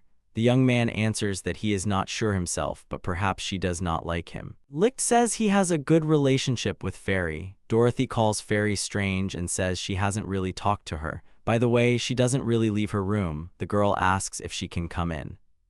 Licht says that she thinks she has a lot of free time lately, so Dorothy might drop by and Ferris would be happy about it. The next moment, Arya bursts into the room, kicking down the doors. She rejoices and shouts that people are gathering to cleanse Dystopia, so everyone should get ready. Licht becomes visibly nervous and then asks if the humans are really going to attack them. Arya replies that she feels like they are just going to their deaths. The girl says that according to proper information, they intend to destroy Dystopia. Licht is surprised and asks if humans really don't know fear at all. He then asks the girl where she got this information from. Arya replies that Byrne reported everything to her. Apparently, Lasaga's country decided to enlist her help. Licht says that Legaz's country is very persistent. Apparently, Licht has not yet managed to completely forget about the country that expelled him. Arya, meanwhile, says that, unfortunately, she has not yet managed to find out the exact number of enemy troops, so she asks Licht because he should know something because he used to live there himself. Licht thinks and says that even though the girl says so, all he knows is that there are very few female adventurers there. Arya asks Dorothy and says that maybe the girl knows something. The girl apologizes and says that she was there too long ago, and it is difficult for her to remember useful information. Arya says that in that case there is nothing to be done, so she asks the girl not to worry. Licht asks why Dorothy is getting special treatment and not him. Arya says that in any case, victory is theirs, so they should not worry. Byrne will be working on the timing adjustments for the Dystopia invasion. Licht asks if she's really going to do that. He notes that she's so immersed in her role as queen. Arya says that's all, then asks Licht and Dorothy to be ready. If they were planning on trying something new in battle, now would be the time. The girl goes to bed. Dorothy offers Licht to test the very bazooka she told him about. The young man says he refuses and then bids Arya good night, but suddenly remembers that it is still daytime. Dorothy says that they are demons, which means that their life rhythm is completely different. Dorothy says that the demon lord is probably most active at night. Arya interrupts them and says that for her, day and night simply work in reverse. Dorothy apologizes to Licht. Licht tells Arya to try to establish a healthy lifestyle. Dorothy says that everything ended up being pinned on them. Licht tells her that they need to round up everyone else first. Sometime later in the Batcave in the chambers, Rose meets Licht and says that she made coffee for him. She asks if Dorothy will like black coffee. Dorothy agrees and thanks Dorothy. Licht thanks the girl too and says that she shouldn't serve them like that. Rose says coffee tastes especially good after a long day at work. Licht says he constantly wonders if the girl is working too much and refusing help. Tis says that since there will be many opponents, wouldn't it be better for them to act as usual? She asks what Mr. Licht thinks. The young man answers that it is exactly like that and the girls will act as usual because it will be better that way. Iris tells her sister that it's easy and they'll try their best. Tis agrees with Iris and says that the main thing is not to oversleep, the most important thing. The girl replies that it's difficult but she'll make an effort. Suddenly Licht notices Rashta trembling and says that she will receive orders personally from the demon Lord Arya. The girl rejoices and asks if this is really true. Licht says that judging by everything, the girl will be on reconnaissance. Rose clenches her fists and says that the demon lord has hopes for her, so she needs to live up to his expectations. Iris tells Rose to try hard because they are rooting for her. The girl thanks Iris and says that she will do her best. The girls ask Fairy what the girl will do and ask if she is back on the team with Licht.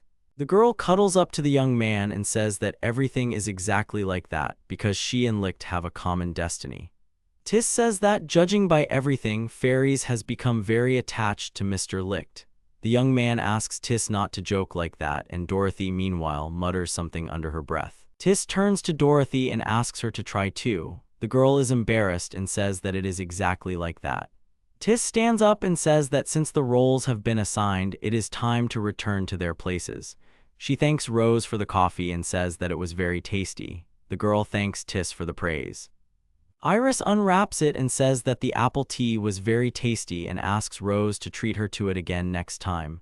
Rose waves and thanks Iris for the praise. Licht says that they should go too. Rose asks what she should do then. She thinks that perhaps it would be better to set traps. Licht asks Rose to rest and he will do all the work himself. He says that Ferris will help too. The girl says that the young man deceived her. Sometime later, Tis and Iris were relaxing in their new treehouse, which Rose had apparently built for them. Tis wakes up Iris and asks her to wake up. The girl opens her eyes and then rubs them with her little hands. Iris asks to sleep for 5 more minutes. Tis says that this is not possible because if they are late, Rose will be very angry. Iris stands up and Tis calls her a smart girl. Iris jumps off the bed and summons a troop of fairies. Tis asks if her sister is sleepy. Iris says she is a little sleepy but should be fully awake soon. Tis says it is because she has been staying up late. She suggests that Iris climb on top of her so Tis can carry her.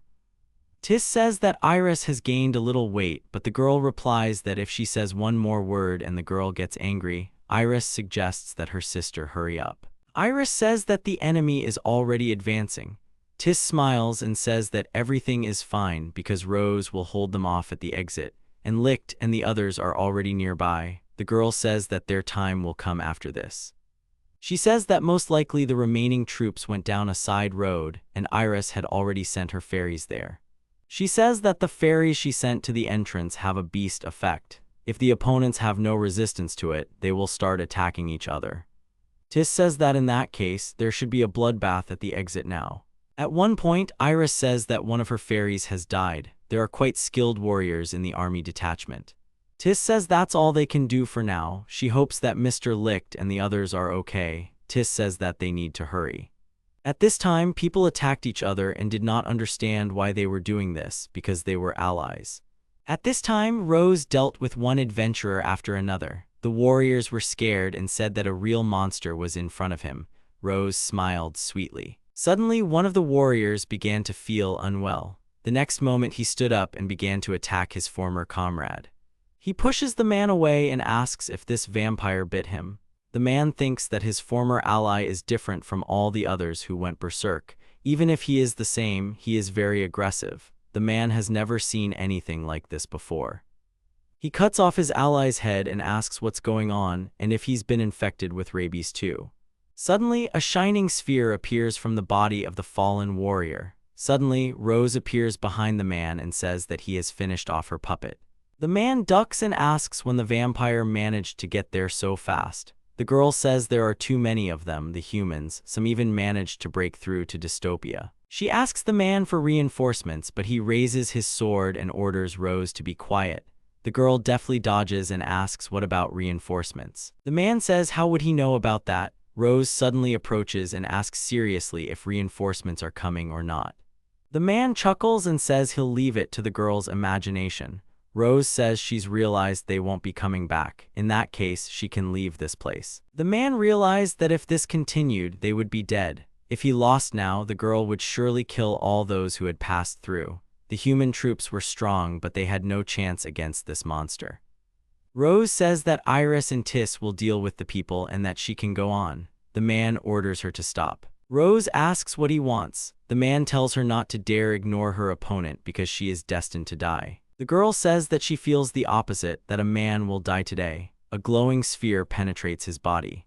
Suddenly his whole body shook and he fell to his knees, his eyes clouded over. Rose sighs because the man is no longer a tenant. Licht and Ferris were walking through the tunnels of dystopia. Suddenly they saw people in the distance. Licht realized that they had gotten inside. The boy asks the girl to be on guard. Ferris replies that she understands. The girl asks if the boy can fight one-on-one. Licht replies that he can do it. After all, he was an S-rank adventurer, so he thinks it won't be difficult to defeat a normal soldier. Suddenly, Ferris asks to look at the man in front. It was Gate. Licht says that he had seen this soldier before. His name was Gate. Ferris asks if this man is famous for anything. Licht says that he is famous in the circle of people. Licht thinks that who would have thought that he would meet him here. An S-rank adventurer who rose to the top and is now the right hand of the human country and has medals for various merits that only 3 people in the entire country have received. It would not be an exaggeration to say that everyone in Lesage knows him. If you compare him to Licht, Licht is just a small fish and Gate is a shark. Licht turns to Ferris. The girl says she understands. She steps forward. Gate wonders what this little girl is doing here. It is also strange that she approaches him completely unarmed. The girl asks if the boy will come closer. Ferris tuts to herself. Then she pulls a dagger from under her skirt and attacks Gate directly. Gate thinks she's aiming for the heart, but she's actually aiming for the gun. Gate kicks the girl and knocks the weapon out of her hands with his foot. He twists her arms and wonders what's wrong with her because she's too weak. He turns to Licht and asks what the guy is up to here. Why does he say that he has seen him somewhere before? He says that Licht is a man and then asks what he is doing here. Then he asks the young man to give his name, but Licht replies that who knows. He grabs the dagger that Ferris dropped and heads straight for the man. Gate snatches his dagger and grabs his arm. He says he has a question for both of them, so he will make them answer all the questions. Gate takes a rope and ties up Licht and Ferris. Licht asks Ferris if she is okay, and the girl answers in the affirmative. Gate takes the dagger and says he has his first question, then stabs Licht in the shoulder. He asks the first question and says what this place is. He was supposed to be at the entrance to the dungeon, but at some point he ended up here. The second question he asks is who Ferris and Licht are. He pays special attention to Licht and says that he has seen him before in their country. He demands to know why the boy is there. Then Gate suggests that the boy is in pain and has no time for his questions. He says that if he were a normal person, he would be vomiting from the pain and begging him to stop. Then he says that he really overdid it because Ferris is also silent. He smiles and says that a normal girl would have burst into tears long ago if only they would leave her alone. He turns to Ferris and says that she has a question for her, so he is giving her time. He grabs her hair and thinks that she has gone crazy because of fear. He asks Ferris if she can hear him. Ferris turns to look at him with a terrifying gaze. Gate lets go of her hair and then yells at her to answer his question, and he asks Licht who he is.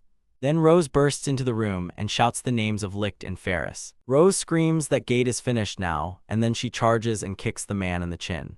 Licht is surprised that Gate is now paralyzed. Rose was able to defeat him with one blow. The girl rushes to Licht and says that she was very worried. Licht asks the girl to untie the rope. Rose starts to cry and says, apologizing, that she didn't make it in time and that it was because of her that he was injured. She says that the demon lord ordered her to check on Licht, but she was too slow. The young man says that everything is fine now, so he asks the girl to calm down and untie them. After some time, Ferris apologizes to Licht for being completely useless. The young man asks the girl not to take it to heart because he was the one who couldn't do anything. The girls then notice Licht's wound. Ferris tells them to go to her room and she will treat the wound. Rose tells Licht that she will take them there. The girl throws the boy onto her back and tells him not to worry. She has already cleared out all the other enemies. Licht asks if the girl really doesn't need to stay here any longer. Rose replies that the bats told her that they no longer hear human sounds. Fairy says that's not interesting. At this point, Arya says that as she thought, Iris and Tis have already done everything for her. She walks down the corridor, which is filled with corpses. The girl says that there are too many people and cleaning will be quite difficult. Suddenly, someone grabs her leg. She immediately uses her time-binding ability and then lifts the man by the hand and says that he is already dead, and she had really hoped. However, since so many died at once, it is unlikely that they will attack again anytime soon. Then the girl leaves and says that she has a great idea to give everyone a vacation. After the battle ends and Rose rescues Licht and Ferris from captivity, Arya, the demon lord, decides to give all three of them a vacation. The heroes are sitting in the headquarters in the middle of the sea and discussing the good news about the vacation over lunch. Licht is genuinely surprised that Arya decided to give it to them. He is very pleased that he can now relax. Rose listens to him attentively. Licht asks Rose how many days she will have off, to which the girl replies that her vacation will last 4 days. The young man says that he will also rest for 4 days and remarks that the girl should have asked for a longer vacation. Rose blushes a little and asks Licht to listen to her. Licht asks in surprise what happened. You can tell from his face that the hero does not know what words to expect from his interlocutor. Suddenly, Rose says she would like to fly home for the holidays. After these words, silence reigns in the dining room. Licht is very surprised to hear the word home from Rose. The young man asks again if he heard it right when he heard this word, to which the girl says that he understood everything correctly. The hero finds it very difficult to believe that Rose just said the word home. He remembers that he has never heard her say it before. Licht gently reminds Rose that she has been dead for 100 years and that her home may no longer exist. Rose says that she understands this, but adds that she wants to check if this is true. Rose also adds that for vampires, 100 years is not such a big number, since they live quite a long time. The girl excitedly says that she is sure that her parents are alive. Licht is a little surprised and does not know how to answer. Licht continues to speak confidently. He shares with the girl that it would be very good if this were true, since they would certainly be happy after so many years of separation. Rose is even more inspired by this speech. Rose collects her thoughts and suddenly says that she would like to invite the hero to visit, which surprises him greatly, and he immediately does not know what to answer. Licht's expression reflects genuine surprise and confusion. He asks the girl why she invites him to visit. Rose sheepishly explains that since Licht resurrected her, she is now in his debt. The girl also adds that she decided to introduce the boy to her mother and father. Rose feels awkward. She waits a bit and, without waiting for an answer, asks to find out if she can't do it. For the first few seconds, Licht doesn't know what to say either. He answers, a little confused, that, in general, it's possible. The young man modestly and a little scared says that he hopes that there is no anger in Rose's parents, since he imagines them as not the kindest guys. The girl happily says that he should not worry about it. Rose speaks enthusiastically of her confidence in the kindness of her parents. She states without hesitation in her voice that they will give Licht the warmest welcome. Licht breathes a sigh of relief. It seems to him that after this information it has become much easier. He thanks the girl. Licht cautiously asks if he is the only one invited to the party.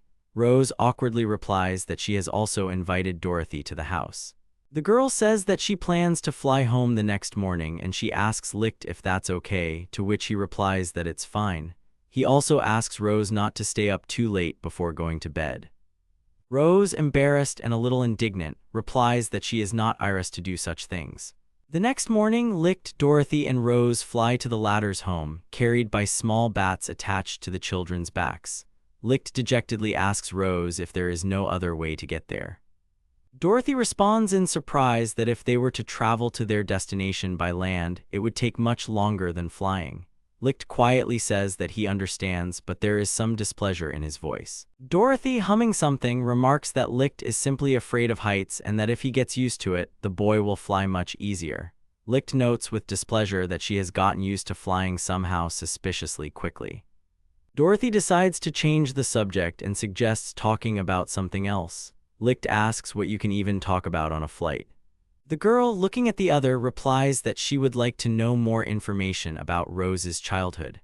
Licht adds that he would also be interested in learning more about it. Rose smiles and modestly answers that she cried a lot as a child. She remembers how her mom and dad always spoiled her because of this. She clearly remembers a lot after the question and looks thoughtfully into the distance. Licht notes that he also remembers the last time Rose cried and that it was very recently. The girl is very embarrassed and says that it was because Licht was very badly injured. As they fly and talk, Rose notices that, unlike her, Dorothy never seems to cry. In response, the other girl says that she used to cry often because of the mentor who took her as an apprentice when she was a child. Dorothy also says that now she and her mentor remember this time with a smile, as these memories have long since become warm for both of them. Licht says that it seems to him that the girl had a very difficult time before. After this, Dorothy also adds that they soon rebelled against the kingdom and were killed. This ending to the story confuses Licht, and he asks why this story is considered funny. Licht interrupts Dorothy and says that he heard a story that Dorothy died while involved in an enraged fight with demons, to which she replies that the story is not true and that she was in fact attacked while she was sleeping. Licht says, dejectedly and a little frightened, that Dorothy's story is a real horror. Suddenly, Rose decides to change the topic of conversation to something more pleasant and carefree. She asks the guys what animals they like. The girl says to herself that she likes dogs. Suddenly, Dorothy notices that Rose is very much like a dog in the truest sense of the word. The girl gives an example of how Rose fawns over Arya and is very happy when she is praised. Rose, not knowing what to say, calls Dorothy a cat, explaining that she always has secret thoughts that are not easy to guess.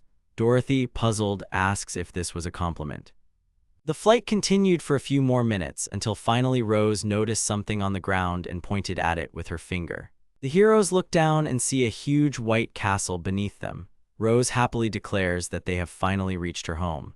Licht and Dorothy's surprise and delight are very difficult to describe in words.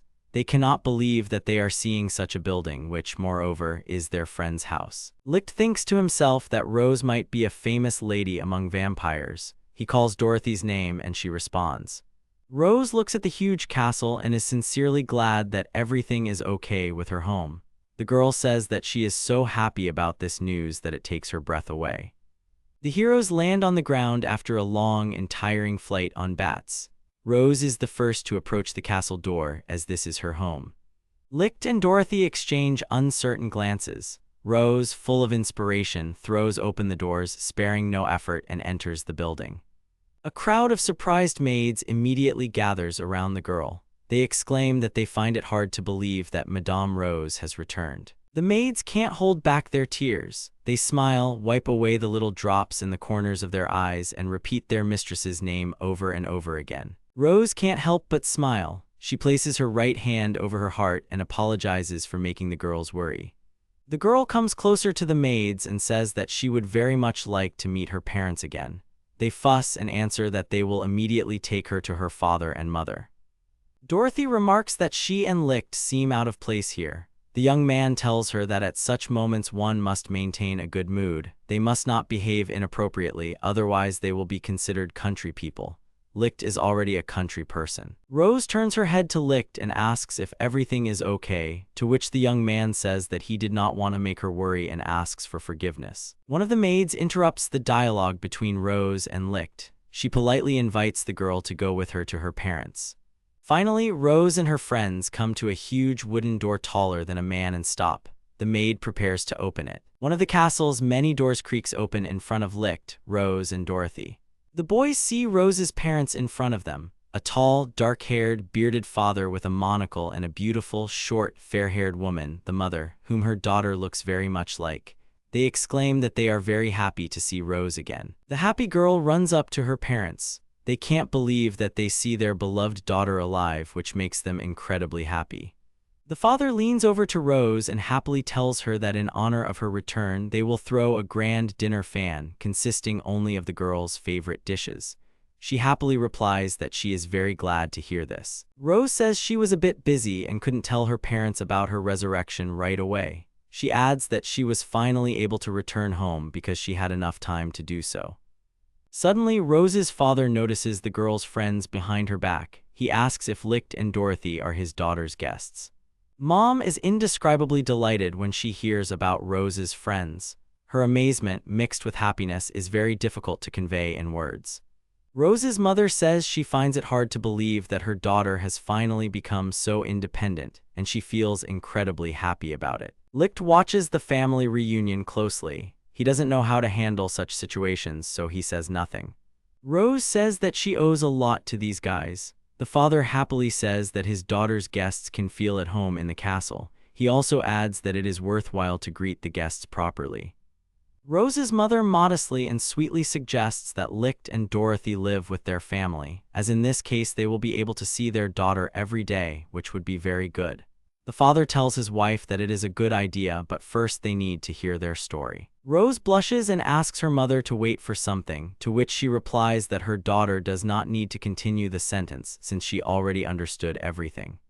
The girl is genuinely surprised that her mother understood her at a half word. The mother laughs kindly at her daughter's reaction. Licht thinks that the parents pamper Rose too much, but he decides to keep quiet about it. Dorothy, Licht, Rose, and her parents finally find themselves sitting together at the sumptuously laid dinner table. The first two are very surprised by this. Dorothy turns to Licht and says that the food on the table looks like a work of art and it is a pity to touch it. The young man suggests that his friend just sit silently and do not touch anything, as this is the best thing they can do. The father hears the girl addressing her friend by name. He asks again if he has the correct name, having first said it. Rose's parents decide to introduce themselves to their friends. It turns out that the father's name is Alias and his wife, Rose's mother, is called Camilla. Camilla says that she is very happy to meet her daughter's friends, to which they say that the feeling is mutual. Camilla notes that Rose seems to be in Licht's debt. She recalls that her daughter once served the demon lord, so the boy must be her comrade in service. Licht confirms this. Alias asks how his daughter is coping with her daily life. He adds that he hopes everything is going smoothly. Rose says that she shouldn't ask her friends about it, as such questions are embarrassing. While Dorothy is ready to give out some information, Licht still doesn't know what to say. Rose looks at the young man with hope. Licht says with dignity and confidence that Rose copes with absolutely any job perfectly. She always carries out any assignments, and therefore her partners love and respect the girl very much. Camilla, barely holding back tears, says that her daughter is truly perfect, and she is very touched by this. Alias compliments her words, saying that they had no reason to worry and that strict upbringing gave results. Licht is surprised by the words strict. Camilla asks in bewilderment why her daughter returned home only after 100 years, and says that it was possible to contact the family in any other way because everyone was worried about the girl. Rose collects her thoughts. Finally, she answers that the real reason she was gone was because Rose had been dead for so long. The parents are genuinely surprised by such words and ask what they mean if she is now sitting in front of them alive. Rose replies that something unknown killed her 100 years ago, and her remains lay in the depths of the dungeon for a long time until Licht resurrected them. Camilla does not find sense in her daughter's words. She cannot believe that her daughter was killed by someone and then resurrected by a young man. Rose's mother also adds that no one can resurrect a vampire, and Rose should know this. Rose proudly says that such a person does exist, and his name is Licht. She also does not forget to mention that he was able to resurrect the demon lord. Camilla and Alias can't believe it. For many years they were sure of the exact opposite. Rose's father is in shock. He doesn't want to believe that his daughter was dead for 100 years until she was resurrected by an unknown person. Rose calmly says that he understood everything correctly, but makes it clear that there is nothing to worry about since she is alive now. Licht understands how difficult it is for Rose's parents to accept the fact that she died suddenly and had been dead for 100 years. He exchanges a glance with Dorothy, but she remains silent. While there is an awkward silence in the king's room, Alias thinks that he will definitely find and kill the person who did this to his daughter. He also does not know what he should do with the person who resurrected her. Alias remembers feeling a familiar sensation. He felt the same when he met the demon lord. He remembers that the demon lord once wanted to take his daughter Rose as her servant. Father Rose goes deep into his thoughts. Suddenly he realizes that Licht is also serving the demon lord.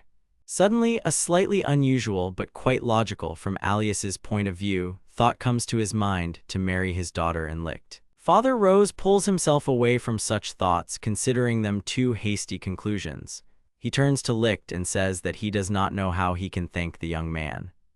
Alias decides to think about how he can thank the young man. He understands that it will take a decent amount of time, so he asks Licht to wait. The young man replies that there is nothing wrong with that.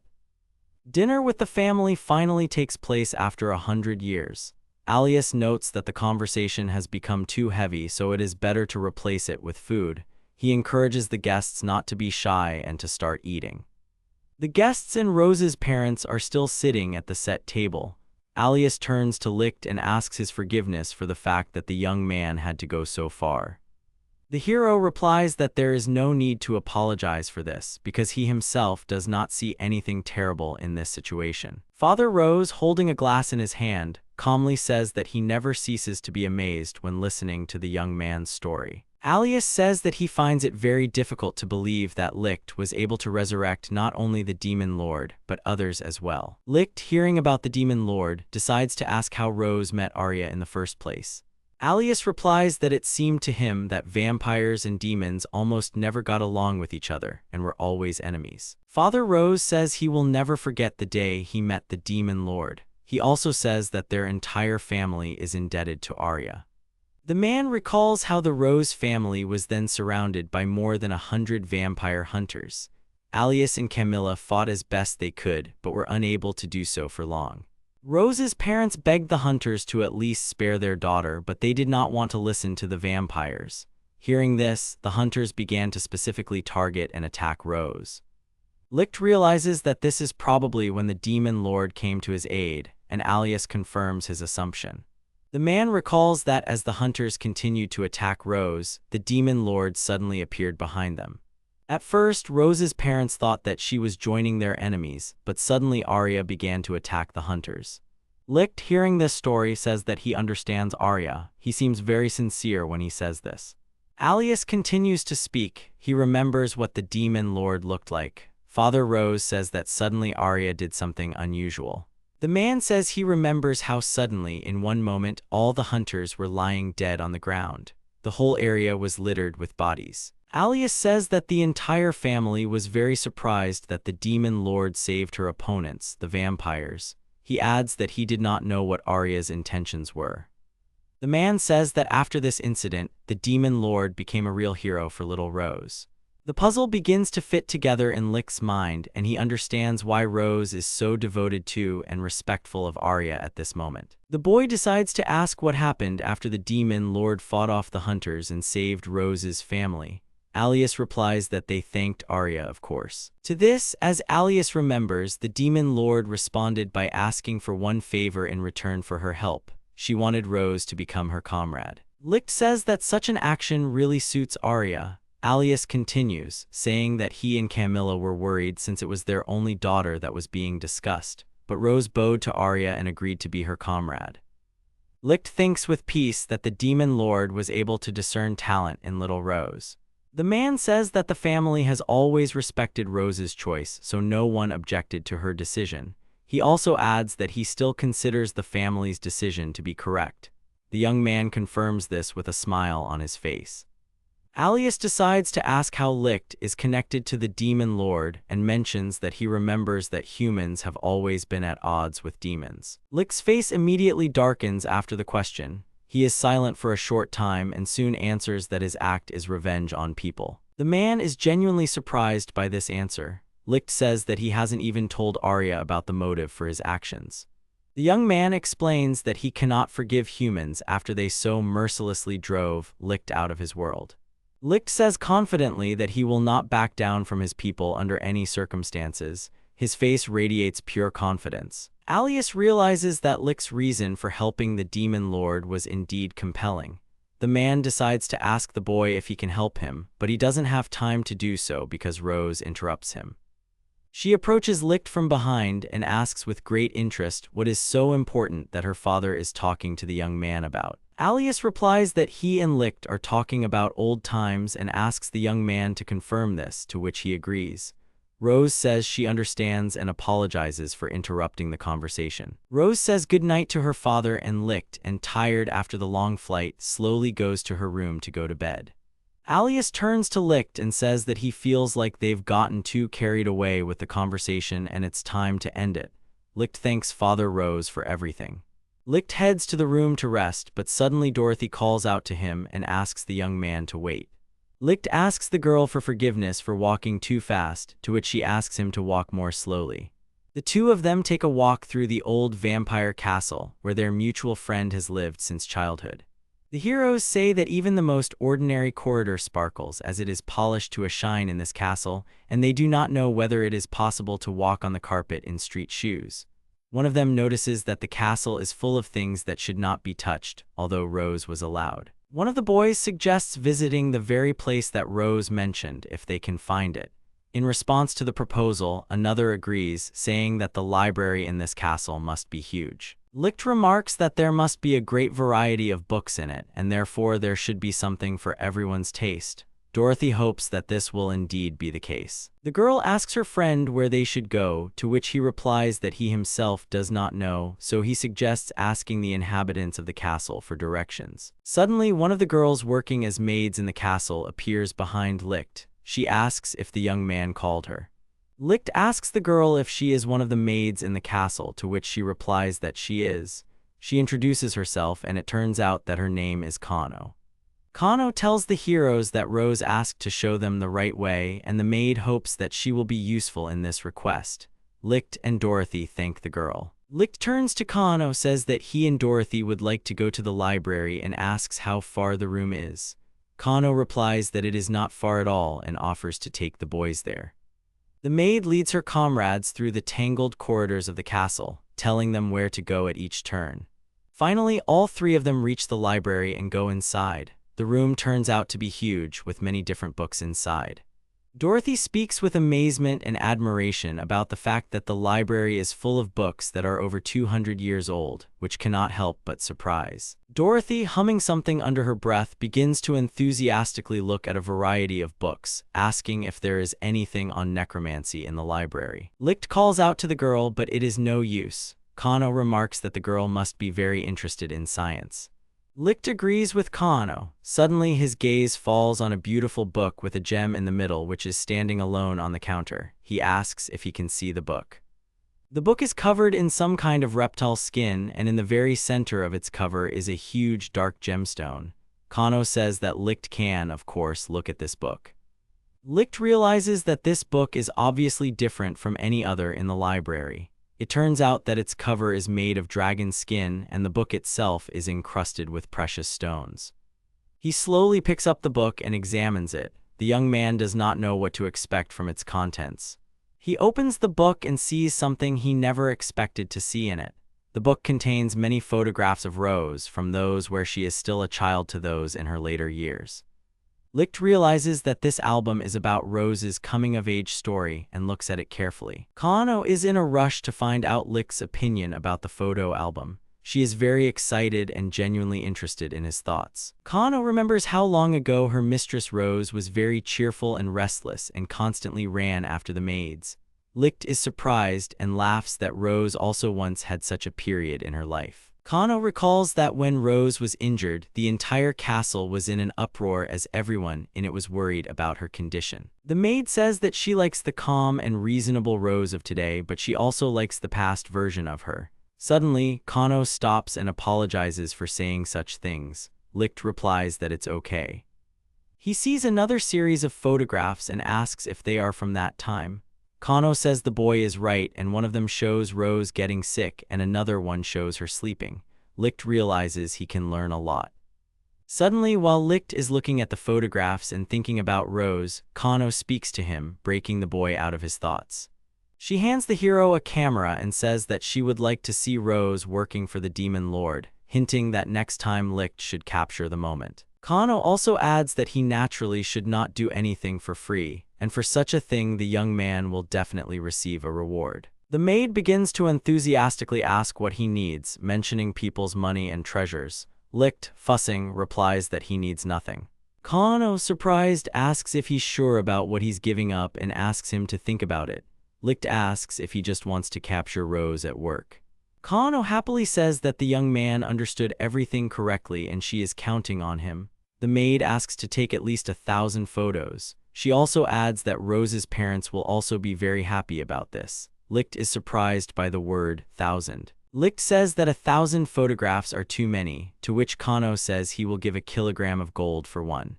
The young man offers to give all the gold to Rose as she knows exactly what to do with it. Suddenly, Dorothy bursts into the conversation, happily declaring that she has found a very interesting book. Dorothy says that thanks to the book she learned a lot of new valuable information, and also casually adds that she would pay absolutely any amount for such a book. Licht looks at the book and realizes that it is written in symbols he has never seen before. He says that he does not understand anything. The young man asks Dorothy if she understands anything that is written in the book. The girl replies that of course she understands the content of the book, but it requires certain knowledge. Dorothy happily says that in order to read such a book, it is enough to have the knowledge gained from the school curriculum. Dorothy quickly reads books one after another. She puts the ones she has finished next to her, happily declaring that they will be put away later anyway. Licht is surprised by the girl's reading speed. Suddenly, Dorothy calls out to Licht, who apparently does not expect this and turns to face her friend with a surprised face. The girl says she wants to try something and asks the boy to stand still and not move. She reaches out her hand to him. Suddenly, a multitude of translucent hands appear from the floor, reaching out towards Licht, who clearly isn't expecting this. The arms completely embrace his legs, and the young man exclaims in surprise, first feeling and then seeing this picture. He looks down at his legs, which are shaking nonstop, and tries in vain to break free, but his attempt is not crowned with success. Dorothy, watching this scene, takes pity on Licht and takes her hands back, throwing a simple word cancel in his direction. Licht rubs his legs with many sighs, letting Dorothy know that the boy did not like this experience very much. He asks if this was really written about in the book. The girl says that the book was written about almost exactly what she did, but there is a small difference. In the book, a corpse may be needed for this. Dorothy says that since there is no dead body nearby at the moment, she will try later. Dorothy sighs dejectedly and is sad that there are no enemies nearby and the new skill cannot be used on any of them. Licht asks her friend not to say such terrible things. The young man cautiously but with interest asks what Dorothy is going to do with the corpse, to which she replies that she wants to place the soul into the dead body and control it. However, the girl interrupts her speech and looks at Licht carefully. She says that there is one small but. She turns to Licht and says that such a skill is not necessary with him, since this method requires time and a dead body, and also it does not work in every situation. Dorothy looks at Licht pitifully and admits that she is a little jealous of him, to which he responds with a questioning look. Licht asks Dorothy, perplexed, what she means, to which she quickly replies that nothing and deflects the question. The next morning, while Licht is in the Rose family castle sleeping in one of the many rooms, someone comes to wake him up. She asks Licht to wake up. The man, without waiting for Licht to wake up, begins to shake him so that he wakes up as quickly as possible.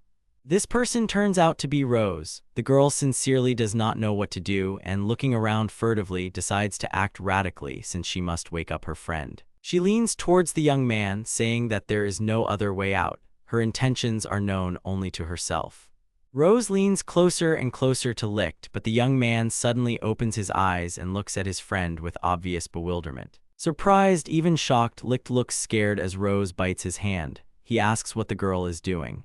The boy instantly rises up in bed and asks if Rose turned him into one of the vampires while he was sleeping, to which the girl replies that she is glad that Licht finally woke up. The girl, hearing such assumptions from her friend, indignantly hurries to say that she did not turn him into anyone. She adds that she only drank a little blood in order to stir up the young man.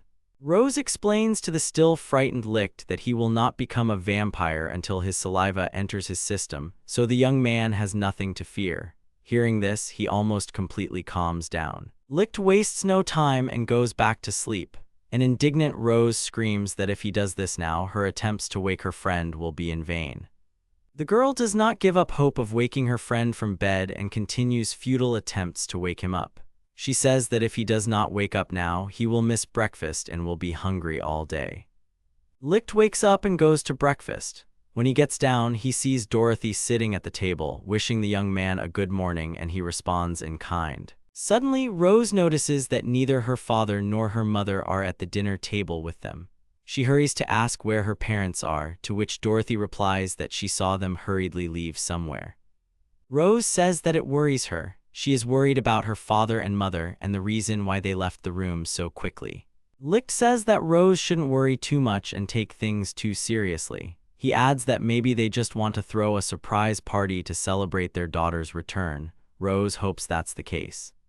Dorothy reproaches Licht for being too optimistic and says that it could have been enemies who suddenly showed up, so there is no need to be so enthusiastic about the departure of Rose's parents. Licht remarks that if they had been attacked, the castle would hardly have been so quiet. Rose happily agrees with him and says that it sounds quite logical. Dorothy wants to say something, but their conversation is interrupted by a maid running into the dining room. The maid runs into the dining room, throwing open the doors, indicating that uninvited guests have arrived in the castle, which, naturally, is very bad. Dorothy, Licht, and Rose turn in fear to look at the bustling maid and realize that something definitely bad has happened. Licht, Rose, and Dorothy fearfully ask the maid what uninvited guests have decided to visit the castle. The maid, very much fussing, quickly says that the castle was attacked by vampire hunters, 3 people. Rose clarifies the number of hunters, receiving the same answer as before, there are 3 of them. The maid continues to say tensely that other maids have gone against the hunters. It is clear from her that she is worried about them. Licht's expression changes, his voice becomes firmer, and he confidently says that he too will go to help the maids. The young man is more serious than ever. The same can be said about his friends. They also decide to go with Licht to help the other maids.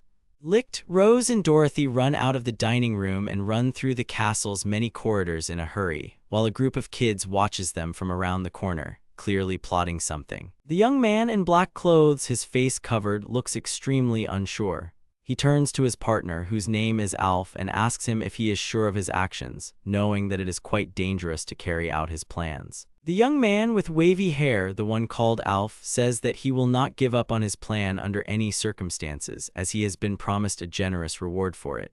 He tells his partner that if they complete the task, they will not have to work for a long time. It turns out that the guy in black is called Wait. A tall blonde woman addresses him, saying that he looks pathetic, having walked such a distance to the right place and then planning to run away in disgrace. Wait is worried that the castle looks nothing like the photos, which is very disturbing. He says that Alf should have found out the details beforehand. Alf tells him to shut up, explaining that the castle is just big. The girl enthusiastically addresses Wait, saying that he should not worry but think about the reward for the task, on which he can live for the rest of his life. Alf asks Wait not to forget about his strength and in no case to lose heart. Wait calms down a little, agrees with the guys, and asks for forgiveness from his partners, the Alphas and the girl, whose name turns out to be Renee. The group decides to proceed according to plan. It turns out that their plan is to attack from 3 sides so that the enemy has little chance to dodge. Alf says that according to the information he has, there are 2 vampires living in the castle who will be very easy to defeat, cornering them and not giving them a single chance of salvation. Renee looks very confident and ready to take action, while Wait is practically shaking with fear and anxiety. The 3 boys enter the castle, and Alf concludes that the structure is indeed enormous. Alf looks around. Wandering through the corridors, he realizes that the decor in the hall is nothing short of luxurious and even opulent. He wonders how long it will take them to complete this seemingly easy task. Suddenly, the trio of Alf, Wait, and Renee are noticed by a maid named Kano, who shouts at Dorothy to come quickly and help. Alf takes out a sharp dagger and, swinging it towards Kano's back, orders her to be quiet, but the girl does not listen and continues to call Dorothy for help. The young man decides to silence the maid and pierces her with a dagger, almost touching her heart, thereby causing the girl great pain. Alf pulls the dagger out of her chest and angrily says that he was just acting on reflex. Suddenly, the young man notices something under his feet. It turns out that a multitude of arms are emerging from the floor, wrapping around Alpha's legs. He sees this and screams in surprise. In fact, it is Dorothy using a recently learned skill that the girl managed to practice on Licht. Hands from the floor slowly but surely continue to wrap around Alpha's legs, who is very scared of this situation. The young man still finds a way to break free from the bonds that bind his legs, fighting off some parts with his feet and others with a dagger. Dorothy sees the dead maid on the floor and calmly asks her for forgiveness, justifying herself by saying that she simply didn't have time. Alf sees Dorothy and his face twists into an evil grin. He is glad that he has finally found one of the vampires and addresses her, calling Dorothy Vampire Cub. Suddenly, Alf notices that something is wrong with this vampire. The girl stands and looks at the young man in bewilderment. Alf realizes that this is not a vampire, but a normal human. He gets angry when he realizes this and orders her to put her hands behind her head and kneel down and says that if she does so, he will let her live. Suddenly, a staff covered with charms appears in Dorothy's hand, and a translucent, creepy ghost appears next to her. She asks how Alf will take her actions. The young man, watching this picture, gets even more angry and decides to attack the girl. He again pulls out the multi-pronged dagger and flies at Dorothy to deliver a fatal blow. Dorothy, as if she had long ago foreseen such a development of events, instantly dodges Alpha's blow. Realizing this, the young man understands that he has gotten involved with a far from ordinary girl, which scares him. He concludes that Dorothy is not so simple and knows how to fight people, and is also capable of setting traps, so you should be careful with her. Before Alf can fully comprehend what is happening, Dorothy once again uses her newly learned skill, loudly shouting "hands up," after which many translucent hands burst out of the ground and rush to grab Alf. Alf, already taught by bitter experience, shouts that this trick won't work a second time and dodges the moving limbs. He suddenly flies up to Dorothy, who clearly doesn't expect the attack, and kicks the girl in the stomach with his knee. Dorothy falls to the ground, clutching her stomach and writhing in pain. The girl clearly did not expect such a dishonest blow, but she is in no hurry to give up. Alf proudly and happily states that he knew he was superior in close combat. He smirks and offers to negotiate with Dorothy so that she at least stays alive. Dorothy laughs softly, her face contorted in pain and amusement. She tells Alf not to dream of such a scenario, openly mocking him. Alf, hearing open ridicule directed at him, becomes even more angry and decides to kill Dorothy after all, intending to launch another attack. He runs towards her with a dagger in his hand, ready to deliver the fatal blow while Dorothy stands still, screaming for her to die as quickly as possible. Dorothy lifts her leg sharply and with one blow easily knocks the dagger out of Alf's hands, and it falls to the floor with a clang. Alf thinks that Dorothy is very stupid, and even admits to himself that he feels a little sorry for the girl. He grabs her by the throat and tries to strangle her, realizing his superiority in close combat. He throws Dorothy to the floor and tries to strangle her, squeezing her throat harder and harder. Dorothy tries to knock him off her, but it's all in vain. The girl's eyes gradually close from lack of oxygen, and she almost loses consciousness when suddenly something strange happens. Someone comes up behind Alf and stabs him in the back with his own dagger. The boy clearly did not expect this. He cannot understand who did it. He turns around and sees the maid he killed just recently standing behind him, her eyes dull. She calmly holds his dagger in both hands and no longer makes any attempts to act. As Alf bleeds out, he remembers that he killed the maid a few minutes ago, but he is no longer sure about it. It all seems very strange to him. Dorothy coughs loudly from being strangled and tries her best to push the nearly dead Alf off of her. She touches her neck and sadly notes that after such events there will definitely be a bruise on her throat, which is not very good. She turns to the maid and asks her forgiveness for using the maid as bait, which resulted in her being killed. The spirit that possessed the servant's body leaves it, and the lifeless corpse falls on Dorothy, while the girl manages to catch it. She notices that this is the first time she has found herself in such an unusual situation, so she understands that she is truly lucky. Dorothy concludes that the spell she thought was completely useless has unexpectedly helped her in such an emergency. Dorothy sits down tiredly on the floor with the bodies of Alf and the maid lying next to her. She wonders with genuine interest how Rose and Licht are doing now and what they are doing. At this time, Renee walks along the corridors and at the same time continues to kill the vampire maids who are trying, if not to stop the girl, then to detain her. She kills the maids mercilessly, using a thin and sharp sword, striking them in the chest and thus inflicting mortal wounds. Renee is intrigued by how things are going with Alf and Wait, completely unaware of what happened to her first partner. She meets another maid on her way who is preparing to try to stop the girl who is a vampire hunter. The maid says that she will not let Renee go further under any circumstances. Renee asks boredly what kind of stupid actions the maid is doing. The girl says that the maid's actions remind her of a circus performance. The huntress says that if the maid does not immediately tell where her masters are, she will go to her 3 other dead comrades. The maid cannot and does not want to believe that Renee killed 3 maids. Suddenly, the maid sees the bodies of 3 other workers behind Renee and screams in horror. She is both scared and hurt to see her comrades killed. Renee says menacingly that if the maid does not immediately reveal the location of her masters, she too will end up dead. She adds that there are many people in the castle who could die instead of the brave maid. Renee, continuing to hear the maid's refusal to hand over her masters, offers to torture her and thereby extract the information the hunter needs. Renee says that she will abuse the maid in every possible way, using the most sophisticated methods, such as, for example, tearing off fingers, which naturally greatly frightens the practically defenseless maid. Renee, seeing the undisguised and clearly readable fear on the maid's face, mocks her and raises his sword high above his head to strike. The huntress says that she would be happy to mock the maid, but she doesn't have time for that, so she'll have to deal with her quickly. The maid doesn't know what to do. She wants to attack Renee, but Renee manages to do it before the maid does, and shouting the word "for," she fatally wounds her with her sword. The girl pulls the sword out of the maid's chest, whose lifeless body falls to the ground. This scene is witnessed by Licht. He turns to Renee with anger and disappointment in his voice and says that people and magical creatures are equally cruel, which cannot help but upset her. Renee looks at Licht and calls him a clown, looking at him with disdain. The young man does not respond to her. Renee notices that Licht is not a vampire. She is surprised by this but does not change her opinion about being in a circus and not a castle. Renee turns to Licht and asks what he is doing in a place like this castle if he is not a vampire. Licht asks menacingly why she came to the castle and what she forgot there. The young man is clearly not in a friendly mood towards the huntress.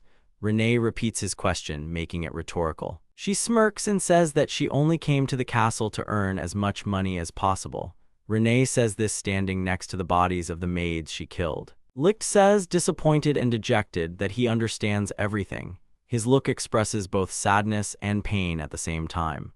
Renee looks at him, raising an eyebrow, and asks if he has anything to say to her. She has no idea what is going on in the boy's head. Suddenly, a magic circle appears next to Renee, and the maids she killed come back to life, which naturally surprises and at the same time frightens the huntress. She turns around in fear and cannot believe her eyes. Licht turns to the maids and asks them to leave the battlefield as quickly as possible to keep themselves safe while he fights Renee. The young man orders the maids to find Dorothy or Rose and report to them what happened, and to call for help if necessary. The maids say that they will do everything and can be counted on. They wish Licht luck in the fight and hurry to leave the corridor as quickly as possible. Renee, watching this scene, laughs at Licht's confidence and courage that came out of nowhere. She asks the young man if he is really as brave as he seems or if he just doesn't want the maids to see him die. Licht doesn't answer. Renee asks Licht to answer one simple question. She asks him what he is doing in this vampire castle as a normal human. She pauses for a second, then continues her question. She asks what Licht expects from siding with the vampires and laughs at him. Licht asks in response, puzzled, what is wrong with being in an alliance with vampires. It is clear that he sincerely does not understand what is wrong with such a relationship with another race. Renee tells Licht that the answer to his question is obvious. The fact is that by taking the side of demons or vampires, any person automatically commits treason, therefore, the young man himself is one. Licht is genuinely surprised by such words, but decides not to waste time on useless arguments and, one might say, agrees with Renee. Renee says that Licht must have gone completely mad, and she promises to destroy the traitor. Licht makes no attempt to attack Renee, while the girl runs towards him, holding her sword ready to wound the young man. She strikes Licht with her sword, which the boy deflects. Renee tells the boy to burn in hell. Licht stands with a sword, clutching it with both hands. Renee, seeing how Licht fights, says that he is a capable guy, and if he stayed in the human world, he could probably earn good money thanks to his skills. The girl says that Licht's departure from the human world is a real loss for people.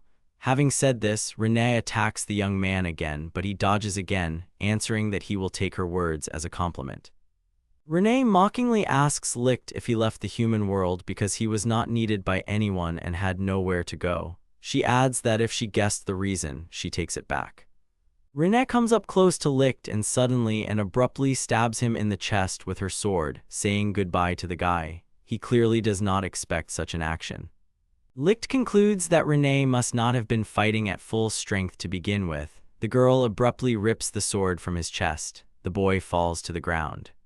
Renee starts counting the dead again, but then she stops and realizes that there are no more people in this place, so the counter is really useless in this situation. She wonders how Alf and Wait are doing with the task. The girl sincerely hopes that their group will be able to corner their opponents and destroy them, thereby ensuring a comfortable life for themselves. Suddenly, a movement behind her pulls Renee out of her thoughts. It turns out that Licht is not dead at all. He grabs his sword and stabs Renee in the arm while her back is turned to him. Renee turns to the boy who hit her and can't believe her eyes. Licht is sitting next to her, holding a sword near the girl's hand while blood is flowing from the limb. She exclaims in surprise that she killed Licht. Licht, healthy and unharmed, finally rises to his feet. Renee can't believe her eyes. She just killed him with her own hands. The girl concludes that Licht must have resurrected the maids as well. Suddenly, Renee realizes that if the young man regenerates so quickly and is also endowed with the ability to resurrect others, then things are very, very bad for her since the guy poses a serious danger. The girl sees Licht running towards her to attack. Suddenly, the girl notices that his blow is a feint and figures out how to use it to her advantage. Renee deflects the blow. The girl asks the boy what happened. She sincerely does not understand how he can stand before her alive while she killed him with her own hands. Licht decides not to answer this question honestly and speaks in riddles. Renee asks if Licht sold his soul to the devil or did something worse. The boy doesn't answer the question, but his face immediately darkens after Renee calls Licht a monster. The girl confidently says that she will kill the guy as many times as necessary. The guy is very confused. Renee once again tells Licht to burn in hell and sets about fulfilling her promises to kill him. At first, the girl stabs Licht with a sword again, but he resurrects again and again. No matter how Renee tried to destroy the young man, she failed. The girl tried to behead and cut the guy, but it was all in vain. He resurrected.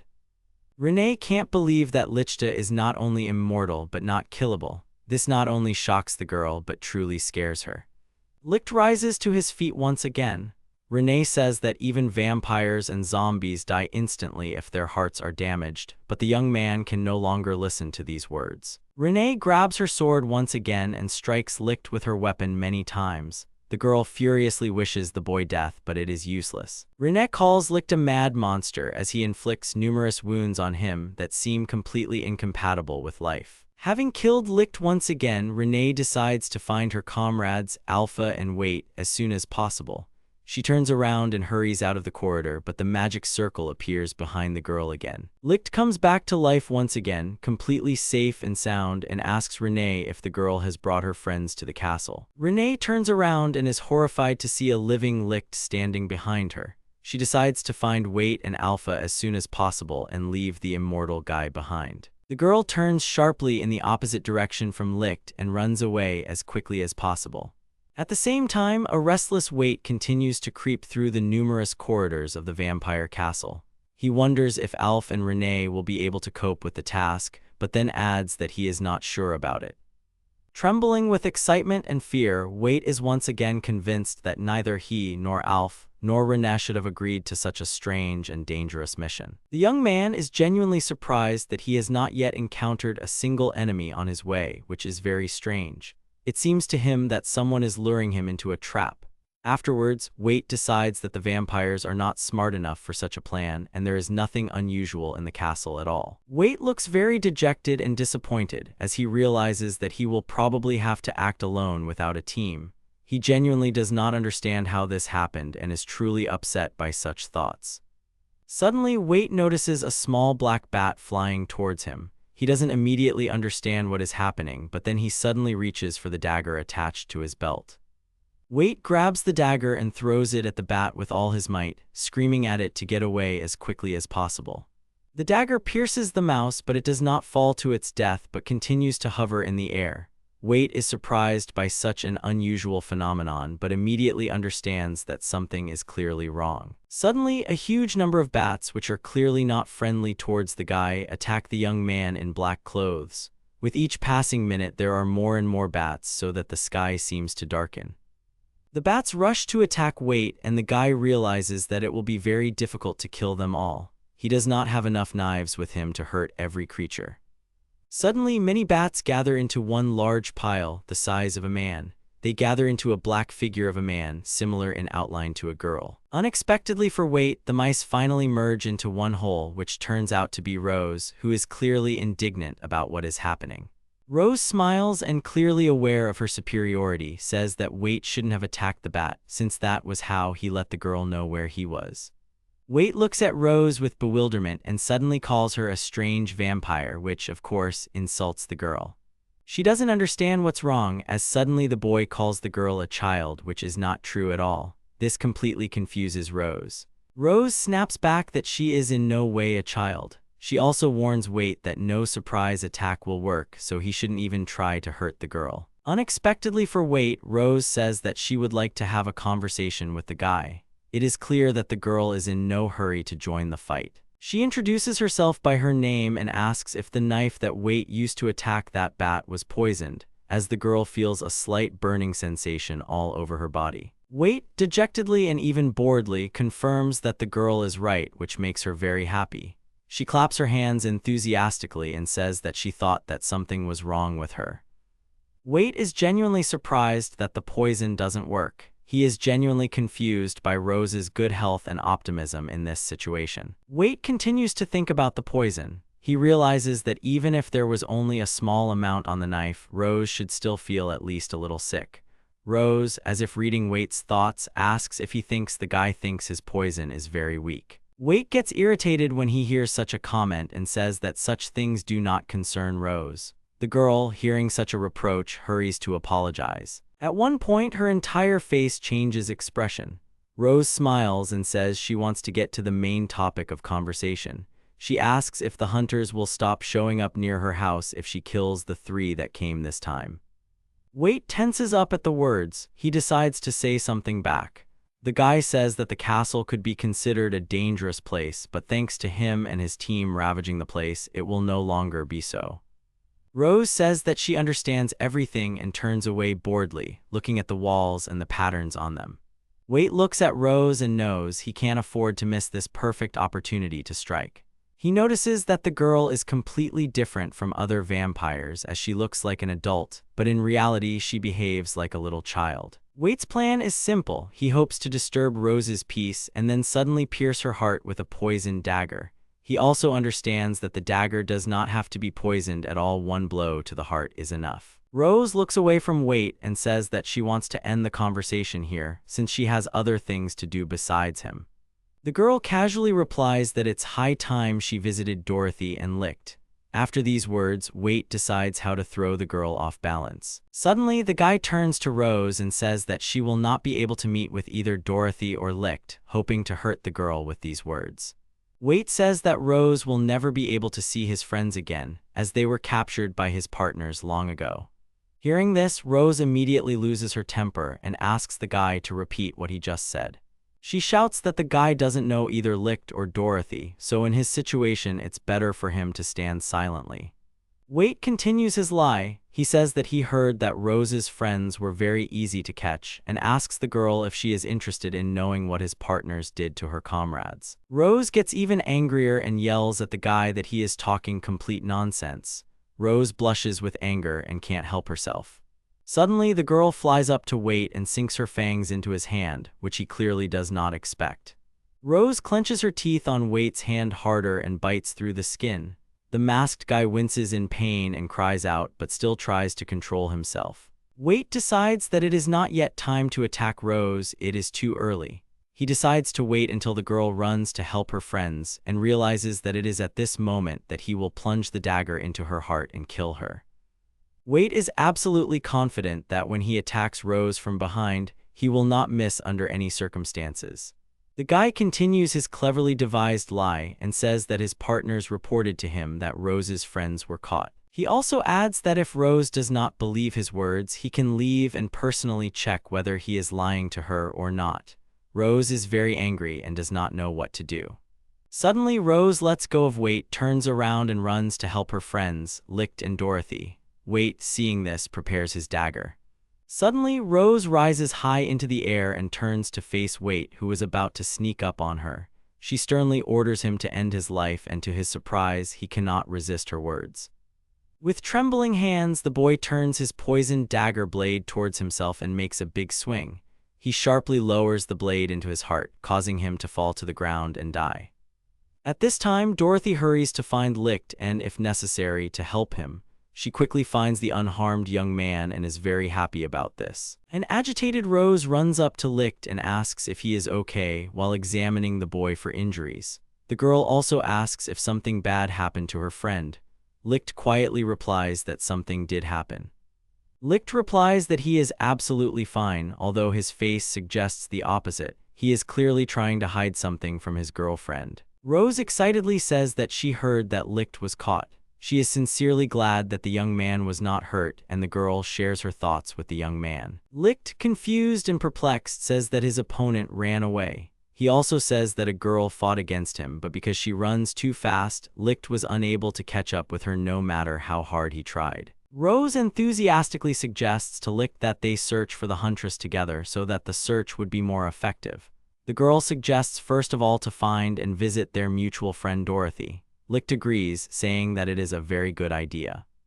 Licht asks Rose if she knows where Dorothy is at the moment, but the girl realizes that she does not know. Instead of coming up with different guesses, Rose decides to immediately go in search of her friend. She picks up Licht, spreads her bat wings, and flies up. She tells her friend to hold on as tight as he can as they are going on a quest. The girl shares her worries with her friend. She says that she will not tolerate anything bad happening to Dorothy. Her face contorts in anger. Rose says that if the people who attacked the castle did something to Dorothy, she will definitely kill them all with her own hands. Licht says that the girl has enough fighting spirit. As they fly to find their friend, Rose says that she can't believe that Dorothy lost the battle. The girl says that there is no way she could lose the battle. Rose adds warily that her friend might be lying on the ground injured, so she and Licht really should hurry up. Rose sincerely hopes that her thoughts are wrong. Rose, holding Licht in her arms, flies past one of the castle's windows. Suddenly, she notices their mutual friend Dorothy sitting on the floor in one of the rooms. Rose, seeing the girl, exclaims joyfully. Rose and Licht fly in through the window and rush to help Dorothy as quickly as possible, if needed. They see that the girl herself is not injured. 2 dead bodies lie near her, the maid and Alpha. Dorothy says that Licht is a good man for coming back and completing the task, but right after, the girl tells the young man to help her revive the maid and points to the girl's body. The guy says that he will do everything. Licht asks if Dorothy is okay and notices that the girl has something on her neck. Rose looks at her friend's throat and sees a huge bruise on it. She asks worriedly what happened to her friend. Rose begins to worry and fuss, telling her friend how bad it will be if the scar from this wound remains for the rest of her life, but Dorothy brushes it off, replying that everything will be fine and she is sure of it. While the girls talk to each other, trying to figure out if the wound will leave a mark for long, Licht uses his resurrection skill and revives the maid Alf killed. She slowly opens her eyes and regains consciousness. The maid sees Licht and greets him, and the young man responds. Dorothy comes to life with relief, seeing that the maid is alive again, which cannot but please the boys. Dorothy examines the maid and realizes that she even retained her memory, which is very good. Licht's friend tells him that he has simply incredible abilities. The young man says that such tasks are definitely within his power. Licht tells Rose about the wound on Dorothy's neck. The young man says that if they kill and then resurrect their mutual friend, the marks on her throat will definitely disappear. Rose is frightened by this proposal. Even understanding its effectiveness, she refuses. The maid sees that Dorothy is injured and offers the girl to bring her something cold to apply to the wound. Licht says he was fighting a girl when the hunters attacked the castle. He asks Dorothy to use her spirit summoning skill to track down where Renee ran off to. Dorothy happily replies that she certainly can. The girl also says that it will not be difficult for her to do this, since it is very easy and quick to search for people with the help of spirits. Suddenly everyone swarms. Licht, Rose, and Dorothy realize that someone is standing behind them. They tense up very much when suddenly the person behind them starts screaming piercingly. The boys shudder in surprise and also scream in fear, being in terror. Licht asks in horror what just happened, while Dorothy practically sits on the ground and covers her ears with her hands. Suddenly, Rose understands what is happening and her fear instantly passes and is replaced by joy. Rose turns around happily and, seeing a long familiar silhouette before her eyes, declares that it is simply her father, and therefore there is absolutely nothing to be afraid of. The friends see that Dorothy is not feeling well after the prank and find out if everything is okay with her. Soon, Rose's mother, Camilla, appears. They address their daughter's friends as Mr. Licht and Miss Dorothy.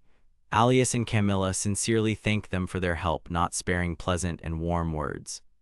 The girls' parents say with admiration that Licht and Dorothy not only resurrected their beloved Rose, but also helped protect their own home from an attack by hunters who clearly weren't going to leave empty-handed. All of Rose's family and friends sit down at the dinner table again and say that neither Alias nor Camilla should thank them, as there is no need for it. Licht remembers that Renee managed to escape and hurries to report this to Father Rose, to which he says that he met her on the way to the castle and solved the problem himself, so there is no need to worry about her.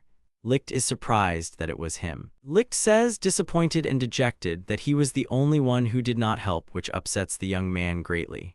But upon hearing this, Alias says that the boy is wrong and actually helped a lot. Rose's parents look happily at their daughter and her friends, after which they say that they are indebted to the guys, but are sincerely grateful to them for the help they have provided. Rose cheerfully and carefully asks Licht not to be modest and to accept gratitude from her parents. Suddenly the girl says that after such a grueling battle, now is the best time to regain strength and suggests having lunch. She puts a lot of chicken legs on Licht's plate and he is very surprised by their large number. Rose's mother, Camilla, kindly asks the children when their last day of vacation is and finds out if today is that day. The woman says, upset, that she would really like the three guys to stay longer and very sadly says that, unfortunately, this is impossible.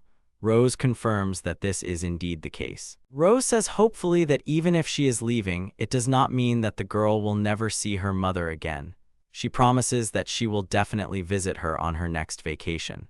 Camilla is very pleased to hear such words from her daughter, whom she has not seen for 100 years, and she says with love in her voice that she will always be glad to see her daughter in the house, so the girl can return to the castle at any time. Dorothy and Licht decide not to disturb the family and not to interrupt the idol, so they leave the dining room for a while, leaving Rose alone with her parents, whom the girl has not seen for a very long time. Alias looks at his daughter and says that if she suddenly finds it very difficult at work, she can always turn to him for help, and he will definitely come up with something that can help.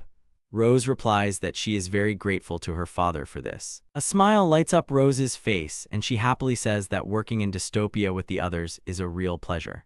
Suddenly, the girl's face takes on an even happier expression, and she admits that she loves all her friends who work with her very much. Rose's parents are happy that their daughter has grown into such a beautiful young woman. They say that they probably shouldn't worry about her well-being at the moment, as they can see that everything is fine.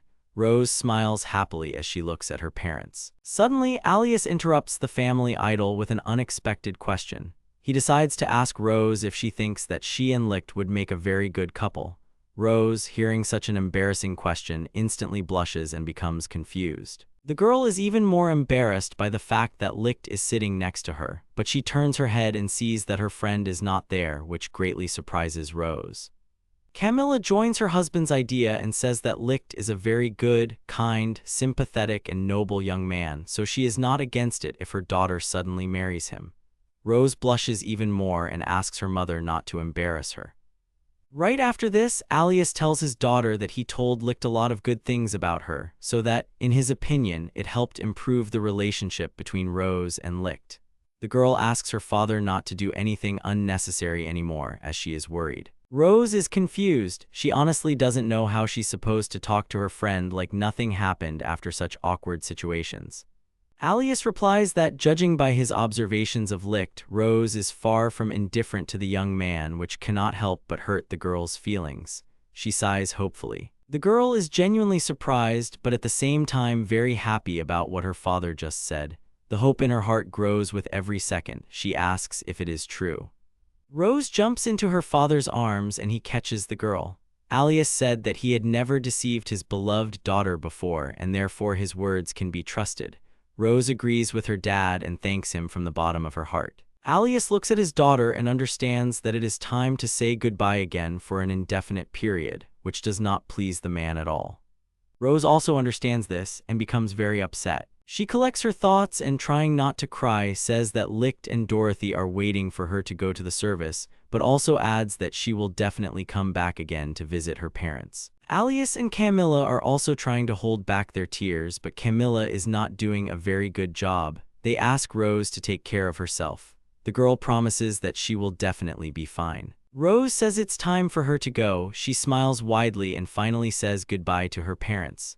The girl turns and runs after Licht and Dorothy to go back to work. Sometime later, Licht, Dorothy, and Rose return to Dystopia. Licht looks rather tired after another not very comfortable flight. The young man goes to his room and finally enters it. In the room, he is met by an inspired Ferris. She congratulates the young man on his return. She happily and contentedly says that she cleaned Licht's room while he was away. He doesn't immediately understand what to say in response to such words and simply says a short thank you. The boy remembers the mess of books he left behind when he left Dystopia and thinks he should have cleaned it up himself. Ferris asks Licht how his vacation went, distracting him from thinking about the mess he left behind. Licht confidently replies that he really enjoyed visiting Rose. He says that he met the girl's parents and also tried a lot of new and different delicious food. Ferris replies that she is happy for Licht because he had a good time. She finds it important to say that in the absence of Licht, Rose, and Dorothy, nothing dangerous happened in Dystopia and no problems arose.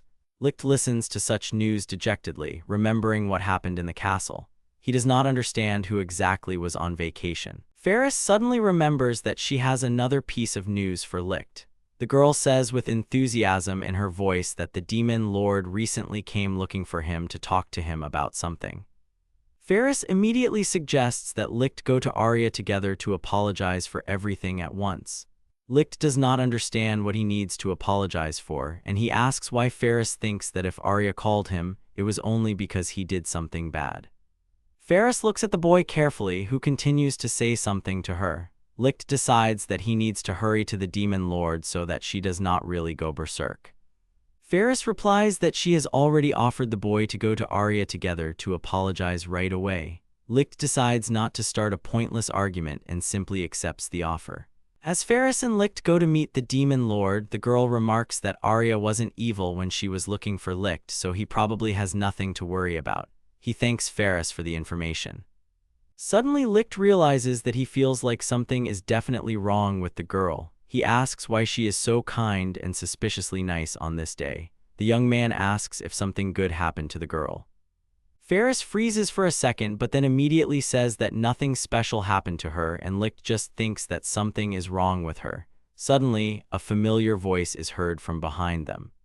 It turns out to be the demon lord. She is happy that she finally managed to find Licht. She clearly does not look angry, which cannot but please the young man. Arya says enthusiastically that she hasn't seen the guy in a long time. She asks Licht if he had a good time on vacation.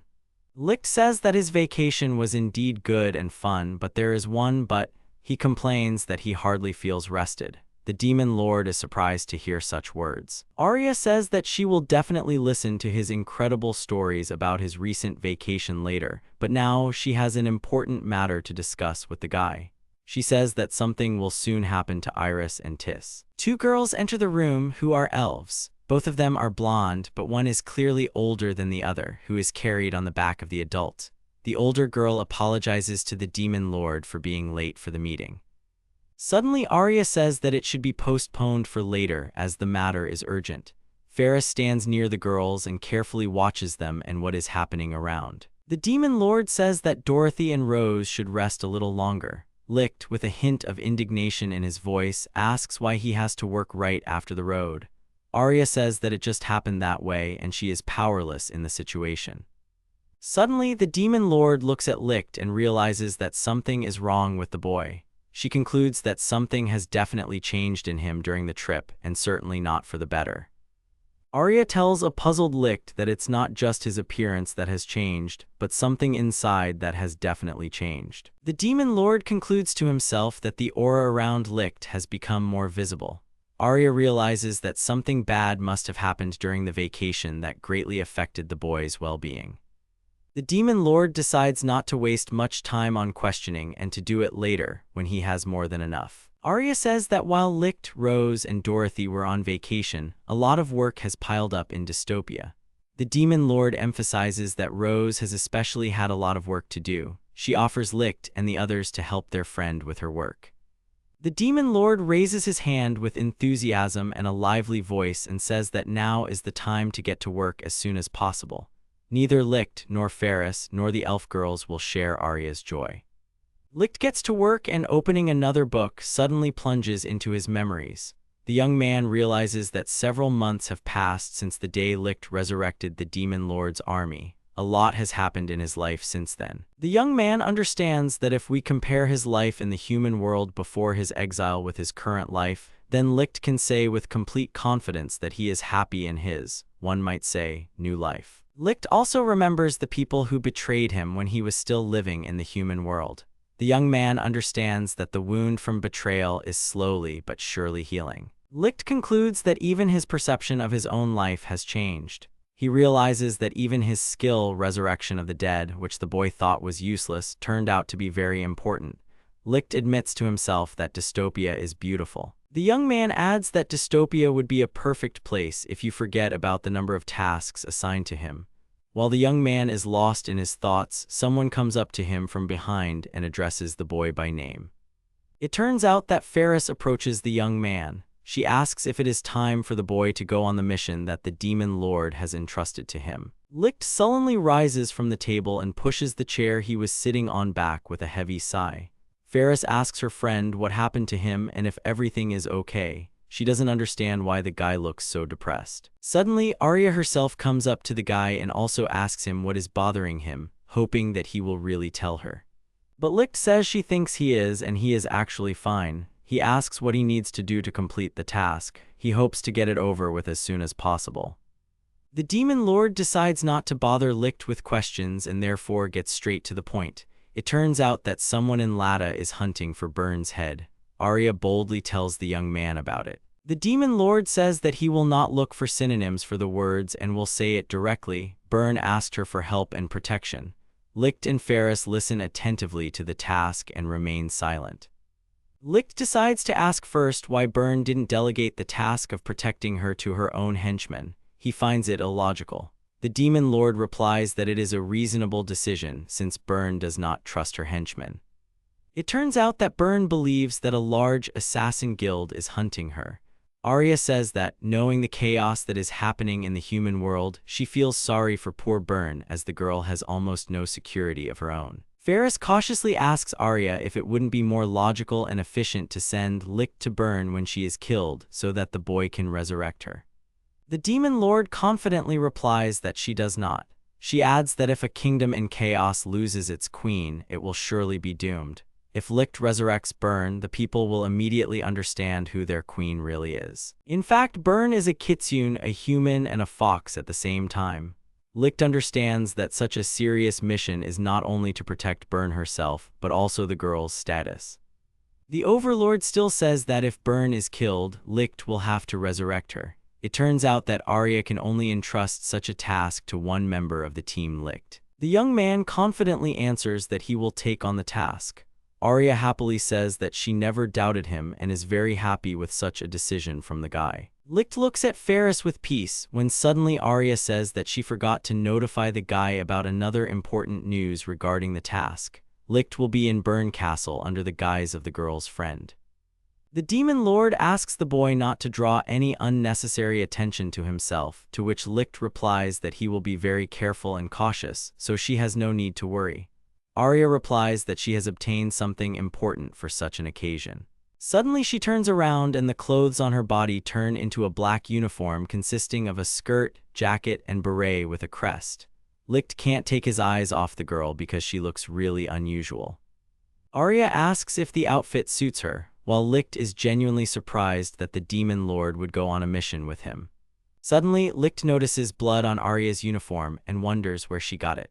Ferris and Licht look at Arya and notice that she seems suspiciously excited, to which the demon lord orders them to be quiet. At Burn Castle, a maid comes into her room with a tray of food while the girl is busy with her own affairs. Burn thanks the maid, whose name turns out to be Anna, and asks her to put her tray on the table.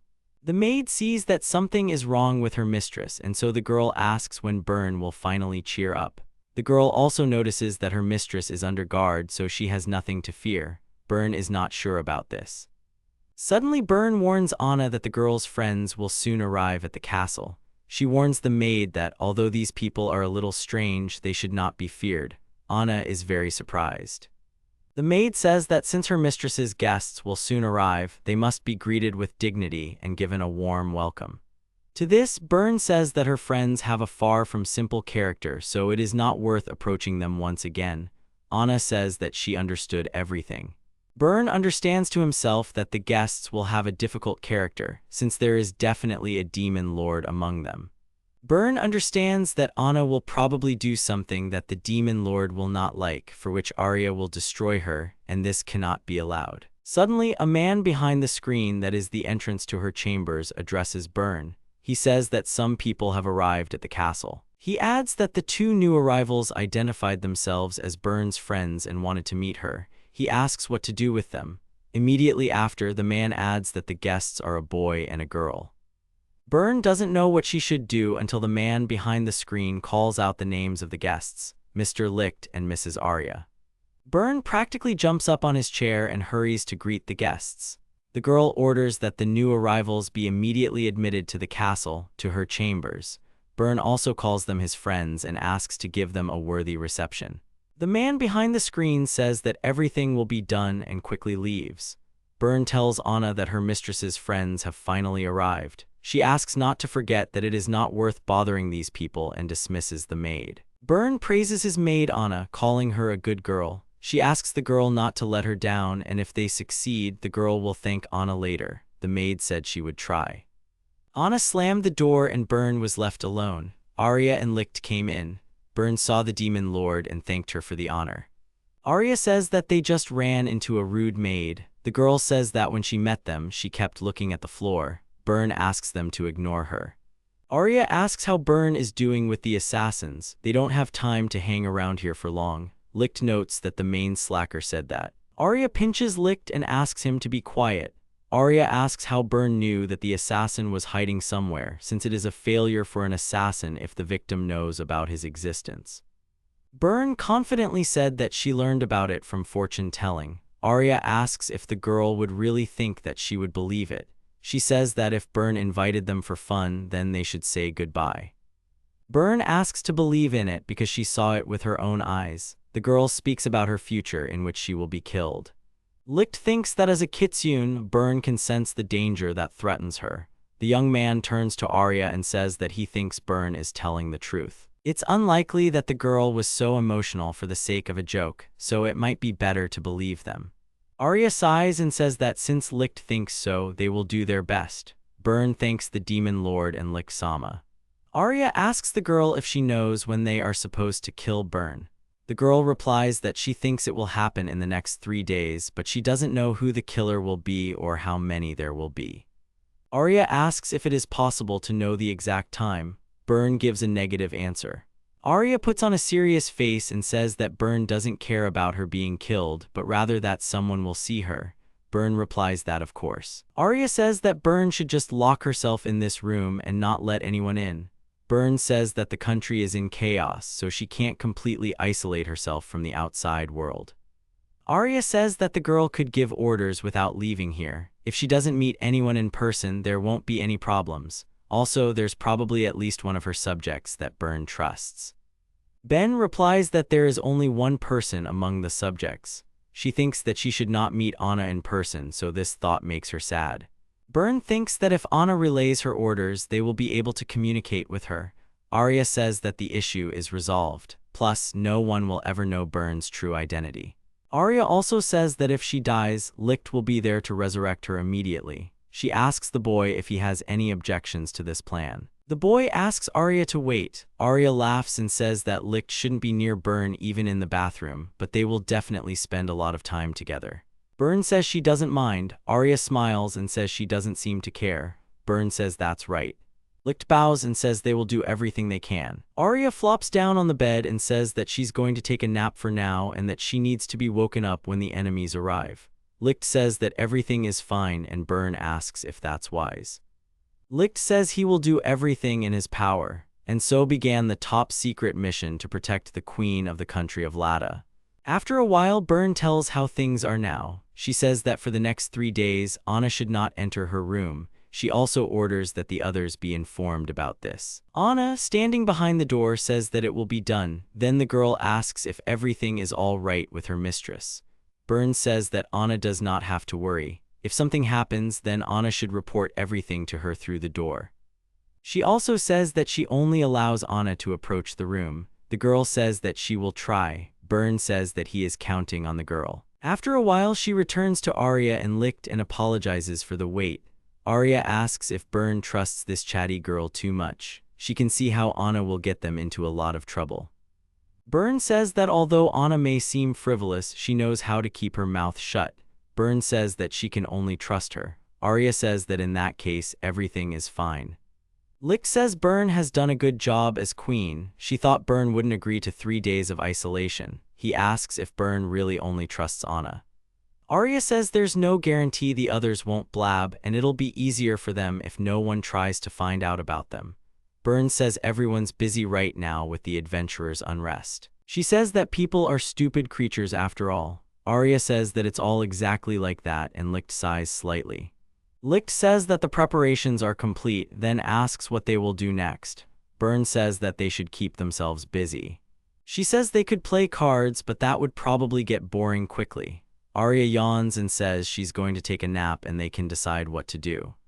Arya falls onto the bed and falls asleep. Burn awkwardly offers Licht to play cards, but the boy says he doesn't know the rules. The girl replies that she is very sorry. There is an awkward pause between them. Then the girl talks about Licht's abilities. She says that Licht can resurrect the dead. The boy thanks her. Burn asks if she suddenly dies, are there any time limits for resurrection? Licht replies that there are no limits. At least it is possible for 100 years. Burn is surprised and asks about any special conditions that are required. Licht replies that nothing extra needs to be done because he has trained many times on mice. Burn then asks what about resurrection from a distance. Licht says he thinks it's impossible. You have to be right next to the dead person. Burn asks how far away his ability starts working.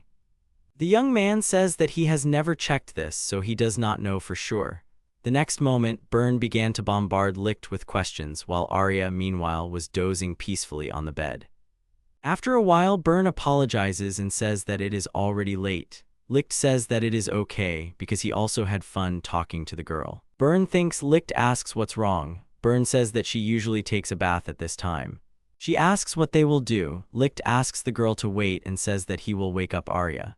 Licht approaches the girl and tries to wake her up. Suddenly, the girl tries to bite Licht's hand, but the boy deftly dodges. Arya then asks what the boy wants from her. Burn says to the demon lord that she was planning to take a bath, so could the girl join her? Arya says she doesn't mind. Burn is very happy about this. Then she shows her ears and tail and thanks Mr. Licht. The young man says that the girl has a tail. Burn says that she is safe now, so she does not have to hide it. Arya asks if Licht will go with them. The boy refuses. Burn asks if Licht is sure they will all be safe together. The boy says he is sure everything will be fine. Arya grabs Burn by the tail and tells her to take her to the bathroom. The girl gets embarrassed and says that they need to go that way. Burn clicks a book on the shelf and suddenly a door opens to a secret room. Burn says that this room was made especially for her so that she could take care of her tail. She also says that she told the people that they needed the bathroom here so that they wouldn't waste time moving around the palace uselessly. Licht thinks that she could sit in it safely. Arya walks into the bathroom and says that a wonderful job has been done here. The demon lord takes off her clothes and plans to go to the bath. Burn says she will have new clothes prepared for her. Arya says she will be grateful. The girl asks how to use this shower, and Burn is going to tell her about it. After a while, Arya is already in the bath. She asks why Burn won't get in the water. Burn replies that she will go there later and first she needs to tidy up her tail. Arya says that it seems like it's not easy being a kitsune. She says that the girl takes such good care of her tail that she thinks it would fetch a good price. Burn grabs the tail and tells Arya not to say such things. Arya tells the girl not to worry because she didn't do such trifles. Arya sneers and says that for that she will let her pet her tail when she finishes grooming him. At this time, an unknown man wanders around the castle and says that the queen is not in sight. Suddenly, he sees an unusual guy in the room and says that when he was checking out the situation, he was not there. He says he doesn't look like he's one of the servants.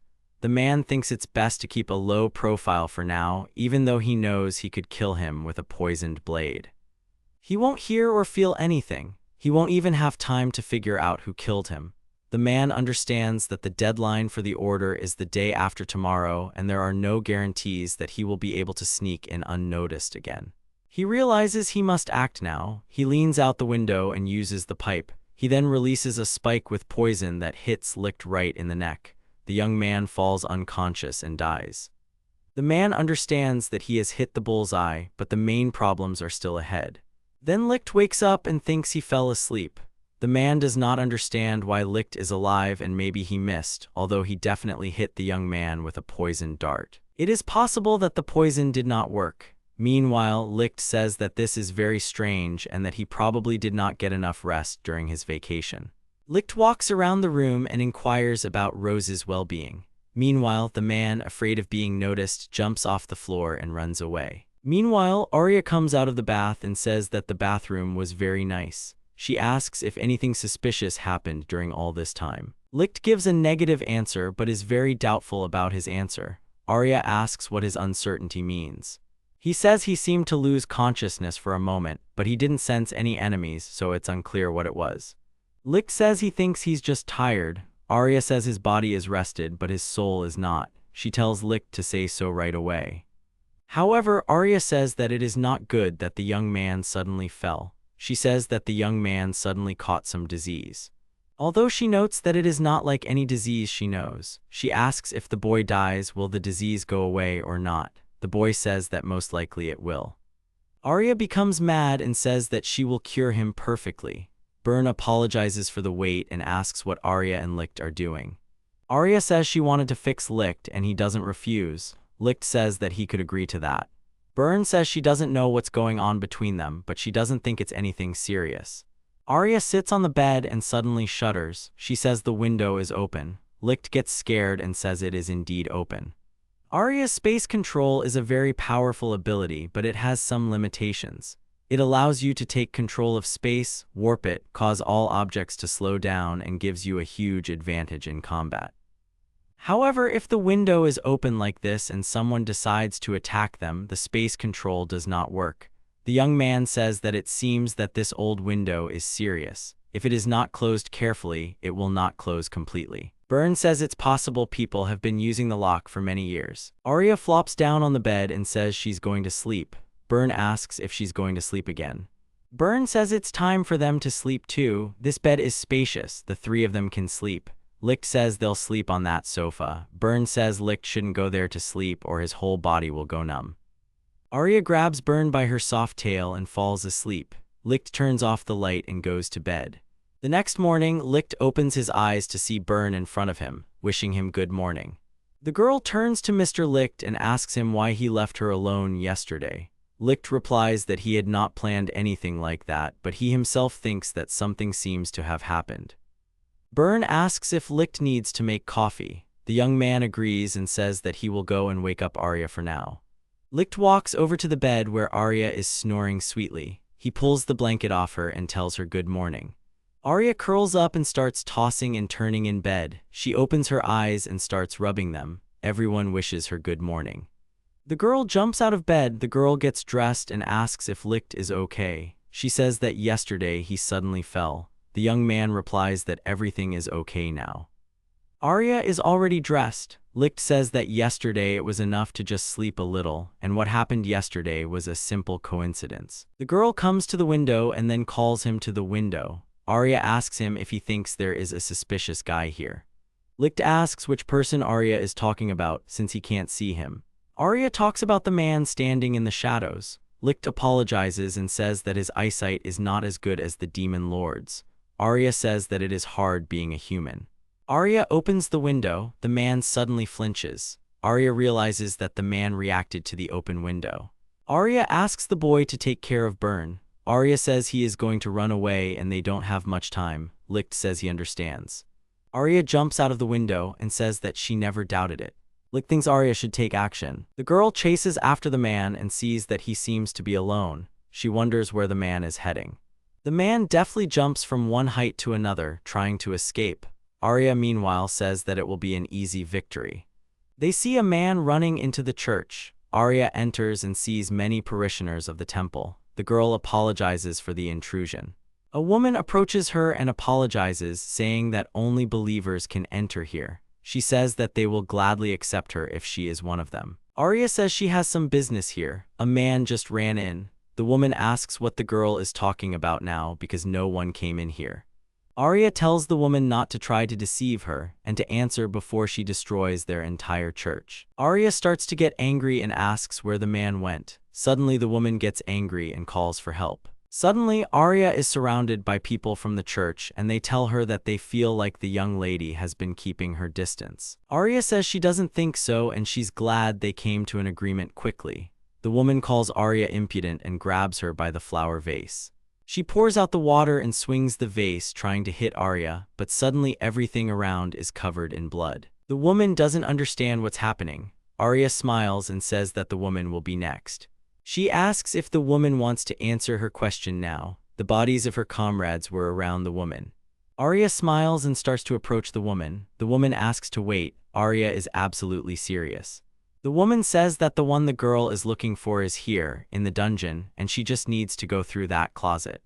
Arya asks about the dungeon. The woman panics and says that it is true. In fact, it is not a church, but the entrance to the Twilight Guild. Arya asks how many people are down there. The woman says there are 100 people at most in the dungeon.